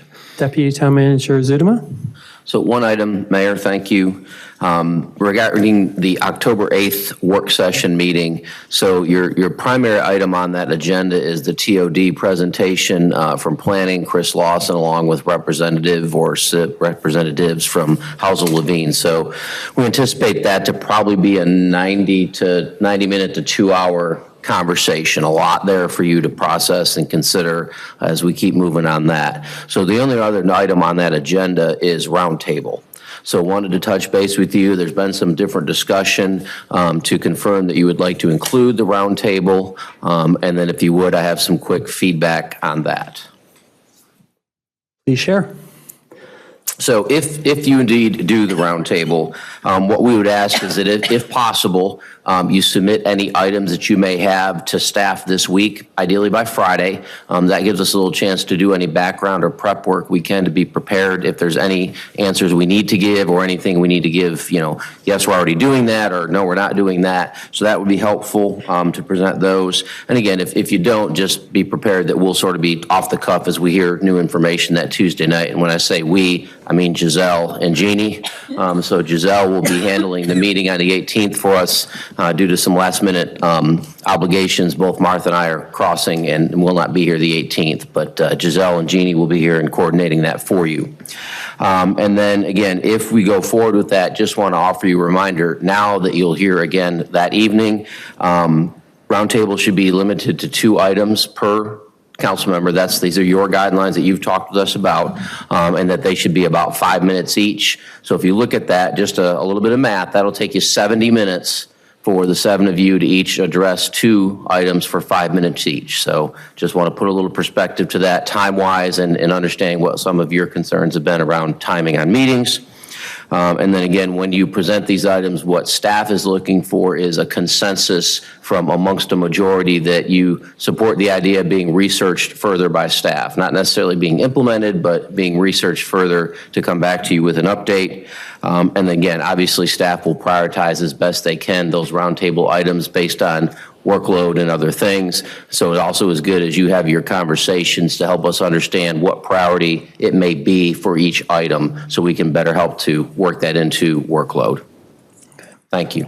Wonderful. Thanks a lot. So that's next week. We'll have that work session, TOD first, and then roundtable if time permits and council has things. But ideally, get it to staff early, get it to your fellow council members early. Is that a requirement? I mean, because I can't guarantee that I'll be able to get my roundtables in by Friday. So are we saying that if we don't get it into staff, that we will not be able to have a roundtable? We are not saying that. We are saying it would be beneficial, I think, to your peers and to staff to have it in advance if possible. Yeah, and if I can't do it then by Friday, then I just won't bring up a roundtable item because I think that wouldn't be effective use of your time. Not what I said, but that is up to you. Yep. It always works a little bit better when it's pre-socialized to any extent possible. Yeah, So- I just, I'm wondering. Okay. Excellent. Thank you very much. Anything else? Yes, Yeah, Member Tim. just to follow up, I think we have talked about that we wanted to present them ahead of time to be respectful to each other. So Yeah. I will tell you, I'll be really honest, if I think the TOD conversation may be longer than 2 hours. I sat in on the Planning and Zoning Board's meeting where they talked about it, and I will tell you right now that I would be one to eliminate the roundtable because I think the TOD conversation is going to go really long and be, for me, more important than submitting a roundtable item. Yeah, I think we can address that when the time comes. Okay, great. Anything else from staff, sir? No, sir. Thank you. Okay, so we have work session next. We work really well down at the table, if we're all willing to just move on down there real quick without a break, and then we'll put it over to Michael James to facilitate. Do we need to bring any microphones or anything?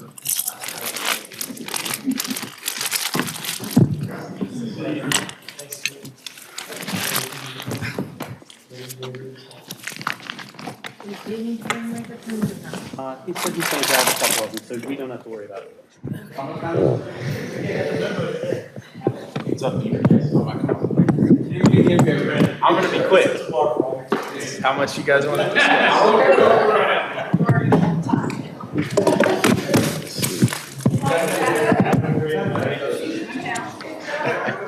I'm going to be speaking mostly through the presentation slides, but I wanted you to have one of those. Hello. I told you it looks better than relaxed. Is it tan and it's a little low. What could be better? I was getting worried about you. That's the only reason I texted you. I just had visions. All right. I know. Yes, sir. You got it? I don't have it. Oh, I don't have a badge, yes. Oh, one more chair. I'm sorry. No, that's okay. Is there somebody there? You can sit there. You got it, Gene?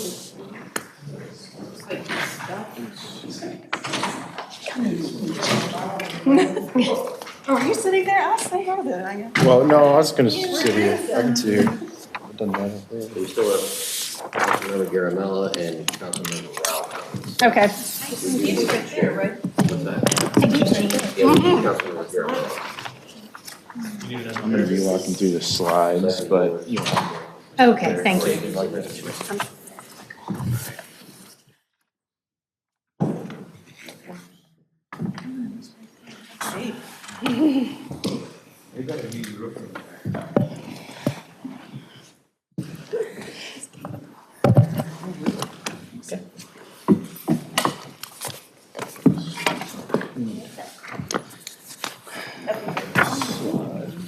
Michael, I didn't do a great job in introducing you, so if you want to introduce staff at the table, that'd be great.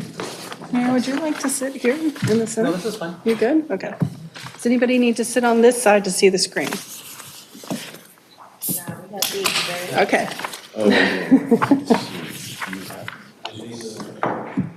Do I need to go through it for the? We've got print copies. That's up to you. Yeah, I can be Van. She's still. Oh, that's, yeah, I'm sorry, yes. Okay. What about, well, for the recording as well? Yeah.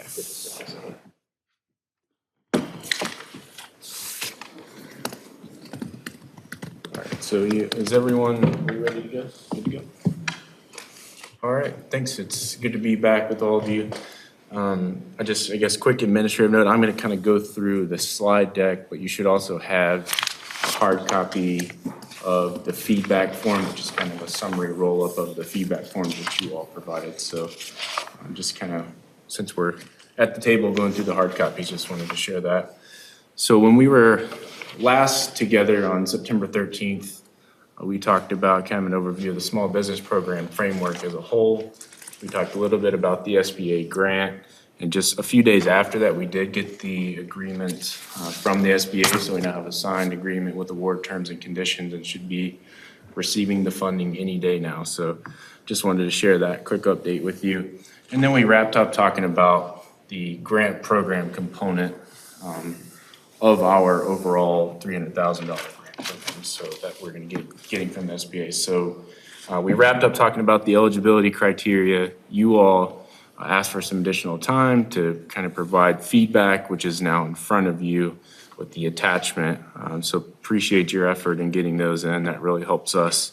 And so I'm going to kind of just go through in the slides and kind of just summarize the feedback that you all provided briefly. And then I have a staff recommendation to share with you all to kind of start your discussion on the grant program eligibility criteria. And so our goal tonight is really just to solidify that criteria kind of at a high level. We don't have to decide on every single detail.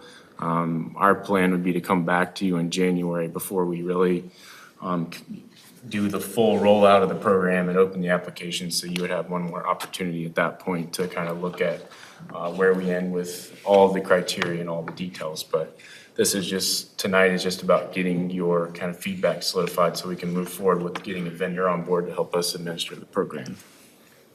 So I'll just kind of start now going through briefly what I. I'll move the slides. Oh, yeah, okay. You talk. Appreciate that.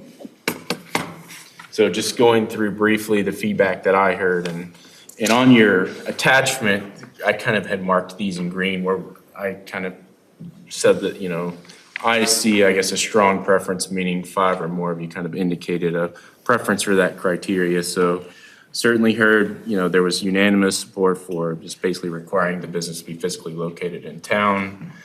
Targeting most negatively impacted industries was at least 5. Broad support for revenue limits, and then also for excluding chains that had locations beyond just our triangle region. Then at least, or a majority or 4 of you also indicated support for home-based and online-only businesses in addition to brick and mortar. And then there was support for allowing some chains, but limiting that to just the regional chains. And then on the employee limits, there really was no clear consensus there. I would say just based on the revenue, the interest you all shared in limiting revenues, I think you're going to kind of indirectly address the employees, just because if you have limited revenues, you're of course going to have limited number of employees. So I think that would be indirectly addressed and not something you all have to necessarily decide on and set tonight. Moving on to some of just the comments that you all provided in the open-ended portion. There's some feedback on eligibility and prioritization criteria, other considerations. So, how many people does the business employ? How severe is their financial need? And then there were some comments about minority and veteran-owned business inclusion as well. So just wanted to share that feedback. And then there's some other feedback received as well. One comment about the possibility of awarding grants to organizations like a nonprofit, for example, that would potentially be able to support a multitude of businesses through things such as co-working space, innovation centers, entrepreneurs. That would be a pretty different direction than what I guess we've kind of moved forward and shared with the SBA at this point. However, I guess what I would share is we did put in $10,000 for technical assistance that's in our proposal with the SBA and our grant program. So we have funding for that. So that could be business counseling that could support a multitude of businesses that are not necessarily grantees. Additionally, that's something we could also think about as we think about the bigger picture small business program as a whole beyond just the SBA grant too. So I just wanted to speak to that. Comment about just once we actually get the program in place, just sharing kind of the stories, highlighting grantees and their stories and how the grants have impacted them. I'd say, of course, we're going to do that as long as we have willing businesses that are interested in sharing their stories. I think we would certainly do that. And then the use of funds is not really going to be part of our discussion tonight. I think as we get a vendor on board and we work with Frank and his legal team on getting to an actual agreement with the vendor and really solidify the details for the program, that will be addressed. Their staff is kind of going to work under the assumption that we would like to provide as much flexibility to businesses as we can so that they can use it in the way that is most beneficial to them, but there's likely going to be some parameters that we'll have to put around that. So I just wanted to speak to that briefly.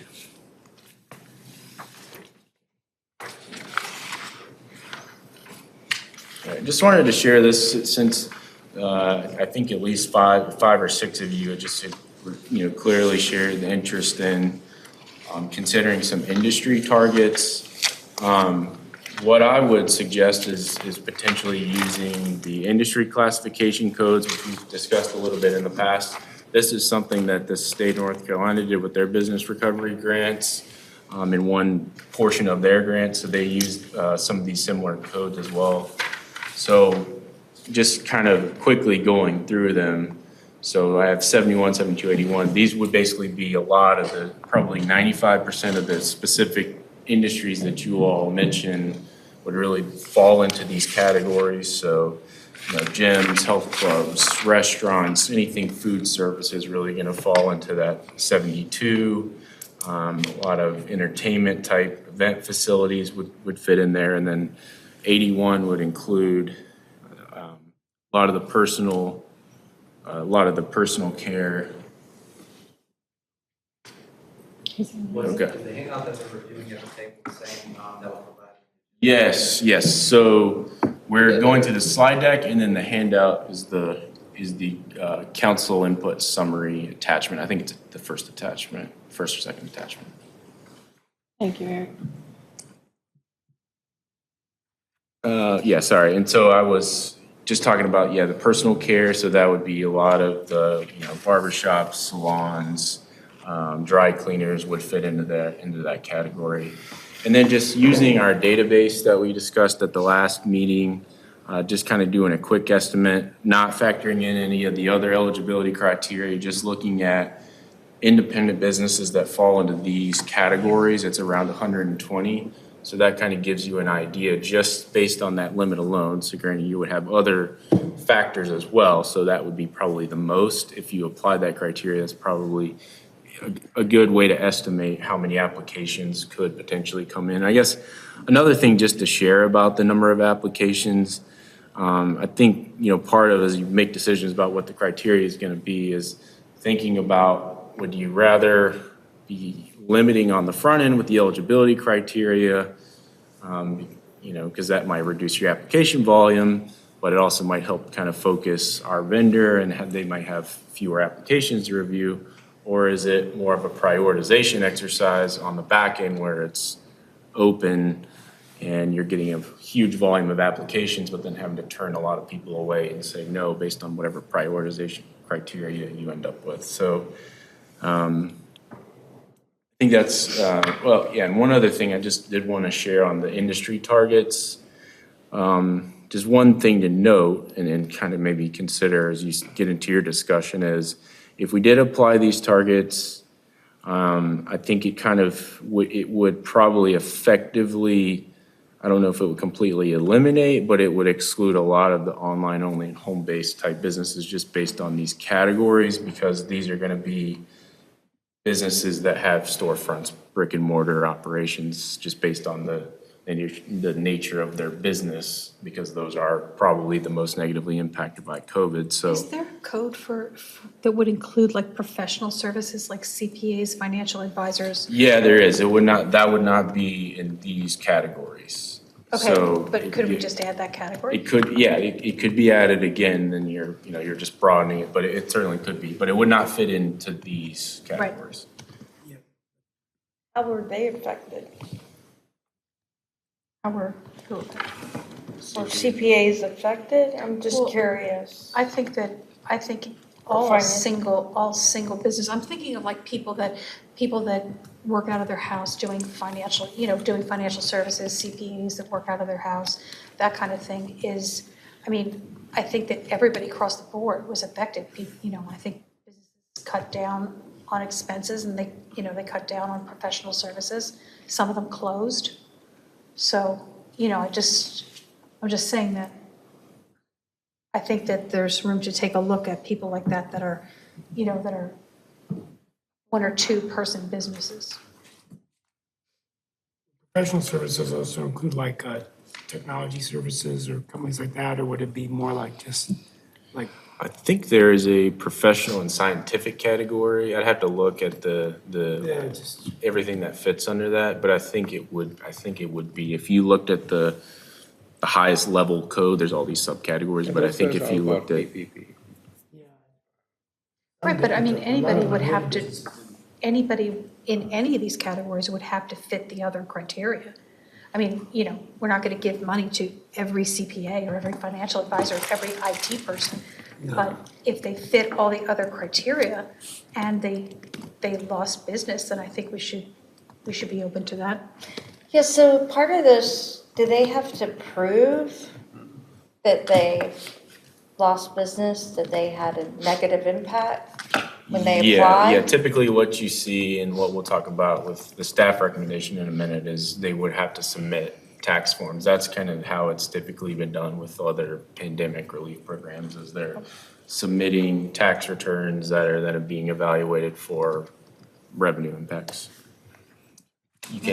Some other programs may have some qualitative component to it where they're submitting a statement and kind of describing how they've been impacted in more detail.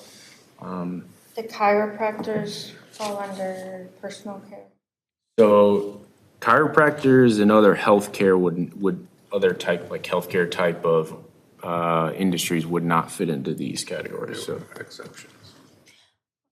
There are exceptions? Yeah, because the PTs and all, Right. so they were still performing their business. I was going for my PTA during COVID. Different.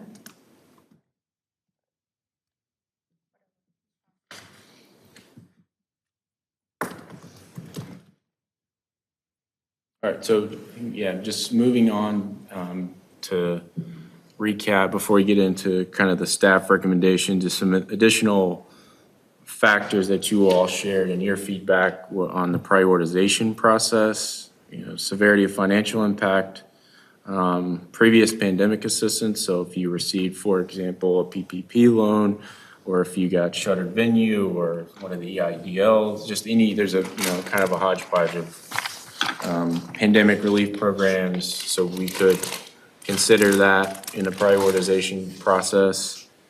Number of people that are employed, and then I think kind of a related component potentially to that would be impact of business closure on the community. So just kind of those are the items that I heard or saw in your feedback.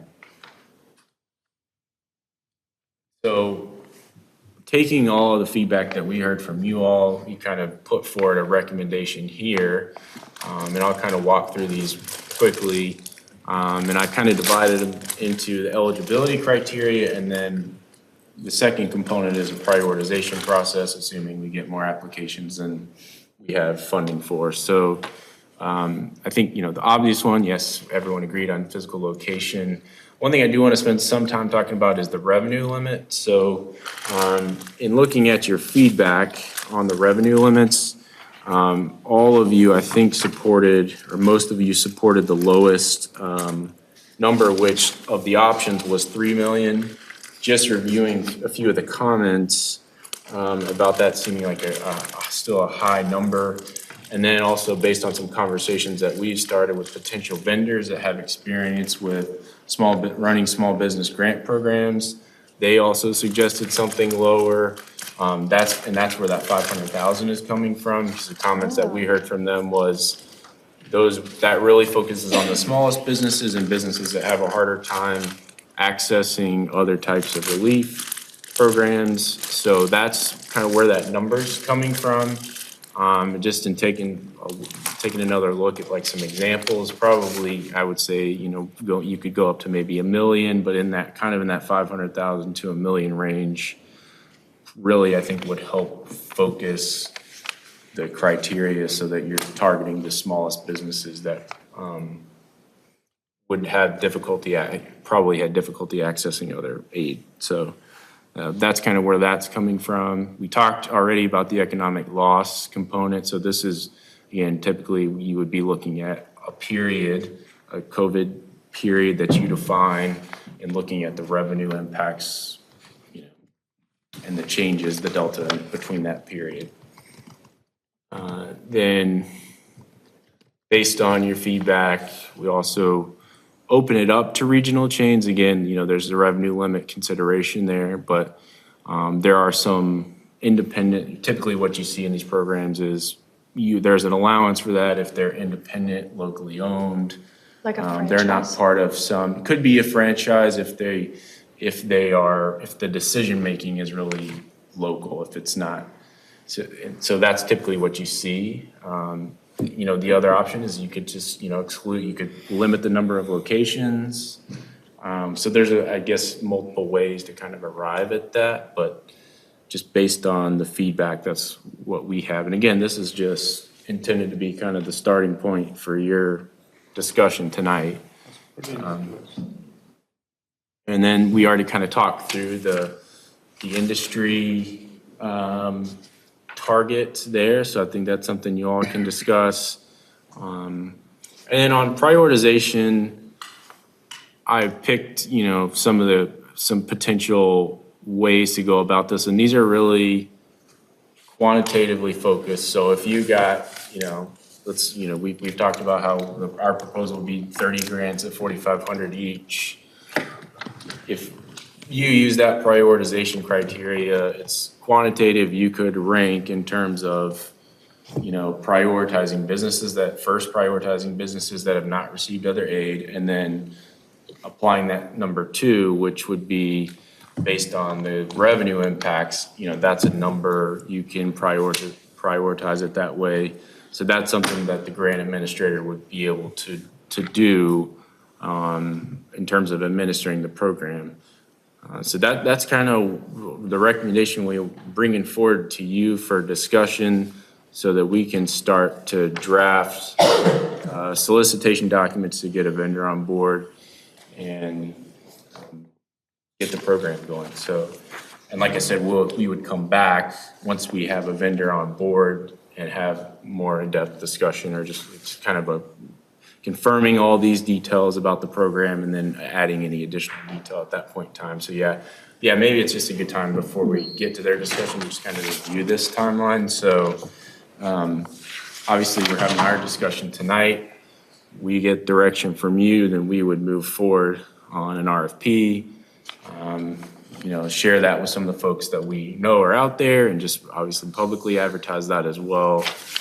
And then we would like to come back to you in around the January timeframe, talk about, the RFP process, where we're at, and any final decisions that we need from you to solidify the criteria before we open the application, or before we kind of get to the next step, which I think will be, there's a lot of details to think about how logistically a program like this is going to work. What reporting requirements are we going to place on grantees, and thinking about how that works, who is actually writing the check, who actually makes the grant, and how does the cash flow work for that. So there's a lot of details to work out with that. So we kind of have that plan for early in 23, and then would like to solidify that and then open up the applications in the spring. That's where we're at, and I just open it up, I guess, to you all for discussion and thoughts about the criteria. I think you nailed the prioritization criteria. I think those are solid. On the eligibility side, I would exclude franchises, because I think that they get a lot of, even if it's a wholly owned franchise, they still get so much support from a corporate office that takes care of marketing, that takes care of, it takes care of a lot of expenses that other businesses have to go out and spend money on. The franchises, which are, but they're, McDonald's is a franchise, but it is independently operated. Right, but what I'm saying is that the person that owns that franchise gets $1 million worth of marketing from McDonald's every year. They get, I just don't think that they're in the same category as somebody that owns like Daniel's Restaurant on 55. I would be inclined to exclude franchises. I agree with that. Can I follow up on that? Because I originally did not want to include any kind of franchises either, or chains. But we have like the new ice cream place that just opened here in Morrisville. That's a franchise. They came out of Ohio, so does the limit of and I like the revenue limit of 500K now. I did not know what 3 million meant, quite frankly. I wasn't sure whether that was high, low. It sounded high to me. So I think you're dead on with changing that. But wouldn't the 500K limit kind of take care of that too, do you think? Well, so I think that one store may very well make less than 500K. Right. But what I'm saying is that they get support, they get all kinds of business support from their corporate office, whether they're a fully owned franchise or not. So, you have access, a lot of times they do have access to loans. They have access, or cheap loans, they don't give them the money, but, they have access to loan programs, they have access to marketing, they have access to business services, so I just think, that's where I'm coming from with that. And I think that we should expand the target industries. A good example is the Subway next to Harris Teeter. They shut down during the pandemic because they were not able to sustain. It is a franchise, but independently operated. So not every Subway, or what I mean to say is they're not getting money because from the corporate. If he had got it, they would have survived. I'm just giving an example of how that was Sure. one of the losses that we had in the neighborhood. But I mean, a lot of businesses shut down. And I'm just saying that I think that we should prioritize businesses that aren't going to have any help to start back up. Yeah, I think we should prioritize like mom and pop Yep.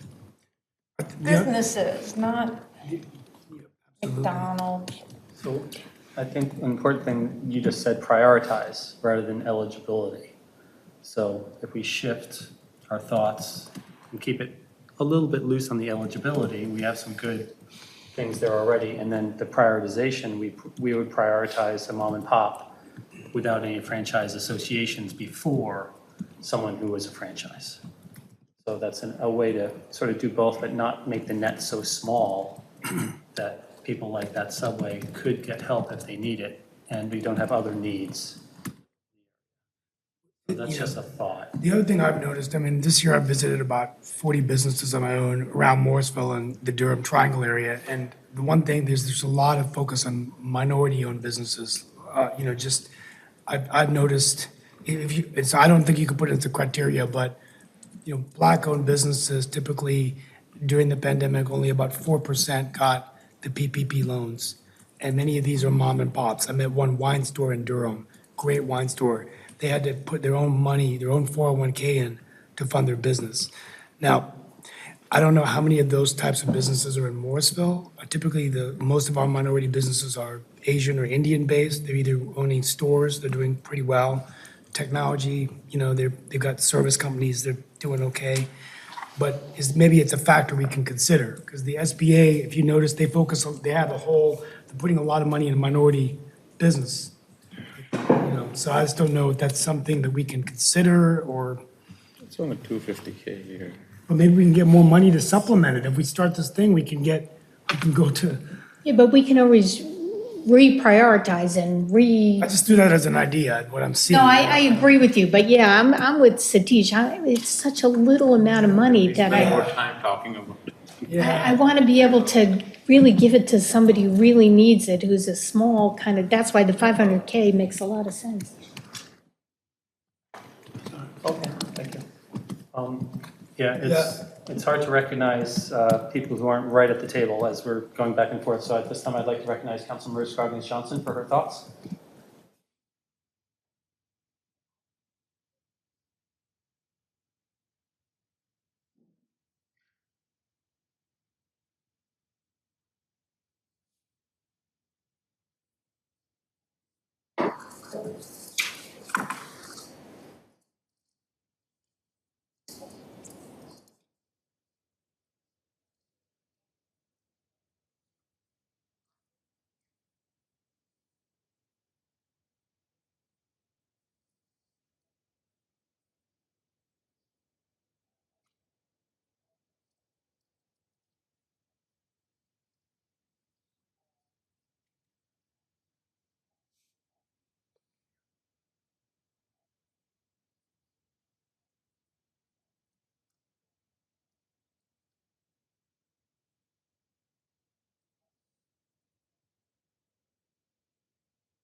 Yeah, I mean, as we move into the prioritization, it depends on what the vendor thinks makes it too burdensome to have a whole list of different things, but I'd support minority, women-owned, veteran-owned within the prioritization.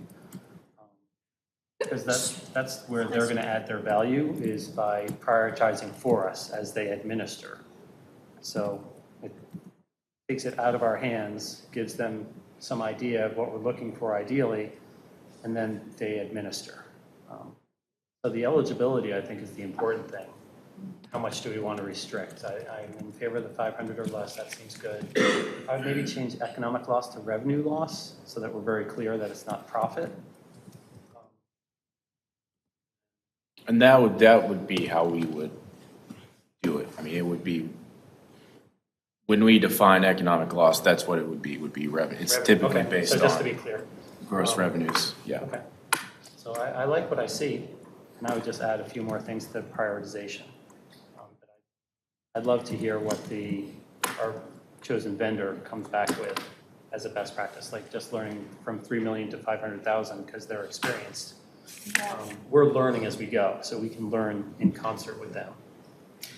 So I would still argue that chiropractors should be eligible because they're different than a regular doctor. I mean, the chiropractors that I'm familiar with, it's like just themselves, one or two other employees, and a lot of I mean, I know I quit going to the chiropractor during the pandemic. They're more like maybe not for everyone, but they're more like a massage therapist.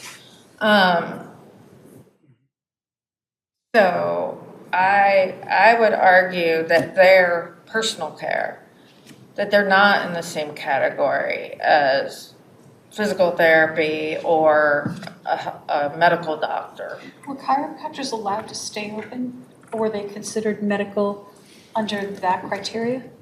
Like emergency rooms stayed open and? It's a huge issue, you argue. Yeah, I mean, because a chiropractor, you don't have, it's not like medically necessary. Definitely, I don't think it is. Okay, so then, I mean, for me, they would qualify. So are we saying target industry means they have to be one of those codes to be eligible? Or those are the ones we're looking for as we message things out, but we're accepting more than that? Got it. So the way we propose it in the recommendation, that would be part of the eligibility criteria, which again, the intent of sort of focusing the program so you're not overwhelmed with applications. But I do think the lower revenue limit probably does a lot there. So it could shift over a column and be a prioritization criteria. We could probably look back at the public health orders, for example, to validate that they were shut down. They could share that they were shut down because of the public health orders. So it could be, if the group supports it, it could be something that we shift to a prioritization criteria, and we could handle it that way. And then then we could, I guess it would just be a question of the prioritization criteria. Are we adding, really, I guess the main one I'm hearing is chiropractors, which massage therapists are, I believe, in 81 as personal care. Yeah. So are we? Here I just read the U.S. Department of Homeland Security deemed chiropractors essential workers during pandemic. Means many Americans can still be able to visit doctors for back treatment. Regardless, I know that they have suffered Significant losses. Yeah, because people just we did not go, yeah. But so did dentists. Yeah, so we I did didn't not go to a dentist. I did not go to my doctor. I didn't go to the doctor either, quite frankly. Yes. So maybe a solution, as was suggested by Mr. James, is move that one across. We still have 4 solid eligibility limits. And then our vendor can help us if anything should move back to eligibility before we I'm okay with that. I guess the thing that I keep going back to is that Micah, you said with just these 3 codes, we have about 120 businesses. Yes, but based on the data we have in our database, could be, obviously not going to be perfect, but that I think is probably roughly a good ballpark. Especially just, and a lot of that's probably half of that is restaurant, close to half is probably restaurants. But you did, to be clear, you did not apply the 500K. Right, so annual you're revenue to further that limiting, 120. that's you've already narrowed it to 120 just by using those categories. Got it. Well, I should also clarify, that's filtering out for independent, so like a McDonald's, a Starbucks, those type of like food service, that's not gonna, that would not be in the 120. Okay. So that's 120 independent businesses Okay. in those industry categories. I think we might be overestimating how many people will actually apply for a Well, that's a whole $4,500 nother grant. question. Yeah. Right. That's a whole other question. You know, I guess what I'm concerned about is that because this is not going to be a minor application form. I mean, if we're asking for tax forms, so I would hate to put all these people through this effort and then we only have a very small amount of money to give Right. out. And so I almost want to narrow down the criteria of who can apply so that we don't, put all these people through something for nothing. Really is my concern right now. And to your point, I do think this can grow.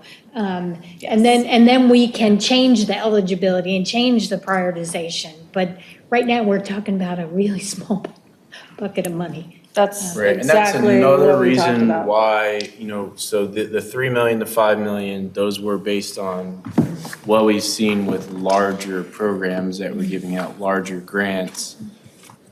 In our discussions, when we shared kind of what we were looking to do with these micro grants, that's another reason we get to the $500,000 target range. Is that actually might be more meaningful to a business that's why I appreciate $500,000 less. And plus, a lot of these people, a lot of the businesses will have gotten some kind of pandemic-related assistance. Could be. Like the larger franchises and stuff, they will have applied for and received pandemic assistance. So, gonna knock them out anyway. Can we give one criteria, like I'm thinking, I don't see any criteria that those businesses should still be existing. That's the key, right? Oh, Because yeah, well, that's absolutely, I think that that's is the a, key for everything, because you can't, they'll Right, give us a that tax would- return which has already been shut down and say. yeah, that's gonna "Well, be, that would be addressed in just, that's kind of boilerplate legal. You'd have to prove that you were existing during the COVID period, that you were open then, before then. It would require. He's talking even now. Yeah. Even now. Oh, right, well, yeah, obviously Even now, now, that's you've what I got would to put prove to say, that your because operation, yeah. They will still have Yeah. their thing and say like, okay, I lost the Yeah, money. I would say there's a lot of things like that that are just gonna be, I guess I didn't even assume that's really Well, what have to about, be discussed with you all, because that's kind of. you made me think of the handle, I mean, like, so what about businesses that open in the middle of the pandemic? Honestly, I think if you open a They business in the won't middle be of able a to pandemic. demonstrate the loss, Yeah. so this isn't for them yet. So they would have to prove their revenue before March 2020. Right. And then show the loss. So it's not necessarily like if they decided to open up during the pandemic and they didn't do so well and show the loss from that, Right. they would not qualify. Right. Okay. Now, good. we could support entrepreneurs and newer businesses through other components of the program overall. But for the grant program, and what you typically see is, you're gonna prove that you were existing before a certain date based on the COVID period. I think a lot of, I mean, I wonder if we're too late. I've been thinking this. Yeah, like if they didn't receive the federal money, I'm wondering, by now, I mean, I they've think gone out of Yeah, business. I mean, I do think businesses are still struggling, but I hate that we're so late to the party with this.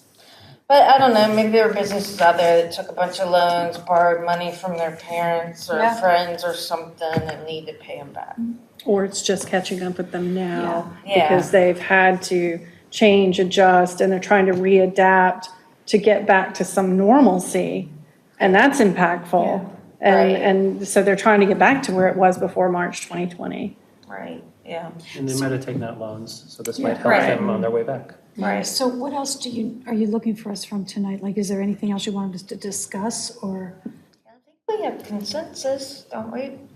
I guess the only thing I would ask, just to check kind of, so is the group okay if we shift the industry target to a prioritization criteria instead of a eligibility requirement? We could still use those categories. The group supports that, and then is there group consensus on potentially specifically adding chiropractors to the industry prioritization? What, why would we just add one? Yeah. We're Well, talking that's, about I guess, codes here. right. So would we, so, right, and I think that's the discussion. I'm saying that because that's what explicitly No, I I've know. heard. Now, right, it could be some kind of healthcare, and I'd have to take a look back to see what would be kind of the appropriate thing, but. Though, don't take me wrong, they might have lost money too, because people didn't go there, even though they were essential, we didn't go. Many, 90% of the people never went. So. Using telehealth if they're in medicine. Yeah, like mental health therapists, I'm sure they saw their business increase. Yeah. Oh, yeah. Yeah. And they went remote right away. Yeah. Telehealth took a lot of them. So I would rather we stick to codes than start Yeah. cherry picking, you know, I can go with that. businesses So or. the code I that know includes that. chiropractor, if you want to add that, the other What's three. that? And you get a lobbyist up to Washington and bring all the federal money in. And we're gonna revisit this in January, so we could change our mind. Yes, Or pull yes, something we out, or will. add something more. Yeah, or- we will have another discussion before we finalize the criteria. Great job. Is there consensus about adding veteran-owned, women-owned, Yeah, minority? that was the As a next. priority? As a That's the next thing prioritization. I was gonna add or ask about adding as a prioritization criteria. So we Yeah. can add those as priority. Now, the one thing I would say is I think we've got to, and this is administratively, I think we can do this, but we just have to think about, there's a certification you can get. I'm not sure that we want to require that because I think that can be a process that you've got to go through that I'm not sure would really benefit a restaurant, for example, to go through that. You're typically going through that Yeah. process if you're trying to get government contracts. Right, So definitely a I think restaurant. it can be, is it self-reporting? Is there some other way we can do that to Well, help don't with the they have to be- prioritization? Is it just part of the application? When they register, So that's Yeah. something probably with our vendor can help us with how maybe, when they have to To register as a prioritize. LLC, right? And they would have on that LLC who the owner. yeah, so that's the information that's out there that would help us do that. I think we can handle that. But we would, so what I'm hearing is we'll shift the target industries as a priority, we'll add those to prioritization, shift them away from eligibility. We will add minority and women-owned business or hub, historically underutilized business as a prioritization criteria too. And veterans? And veteran-owned businesses, we can add that. And then so that would leave the first 4 bullets as the eligibility criteria. Yeah. I think your revenue is going to really be a control Yeah. factor for you, for the pool that you're going to look at. Tax money, everything. You're getting a little silly now. Okay. Past your bedtime. You have what you need, Mr. Yeah, Vice? Yes, I think that's plenty for us to move forward with our work and start the process to get a vendor on board. Okay, great. Thank you, sir. All right, thank you, That's sir. some Thank good you. work. Manager Zuderman, anything to go to the order? No, we're ready, sir. Okay, I'd like to say thank you for watching this meeting of the Morrisville Town Council. We hope you plan to join us again. As was mentioned, our next meeting is next Tuesday, the 18th at 6 p.m. for a work session. Please feel free to email your town council members at towncouncil@townofmorrisville.org or visit www.townofmorrisville.org/council for additional contact information. Is there a motion and second to adjourn? Motion to adjourn. Second. Ms. Fender. Let's all write 45 minutes. All those in favor of adjourning, please say aye. Aye. Any We're like opposed? little Hearing none, boys that carries giggling. unanimously Thank 6-0. you. It is 10:22. We are adjourned. Thank you We're all going to very be here on much. the 18th, right? Oh, yeah. I don't have that.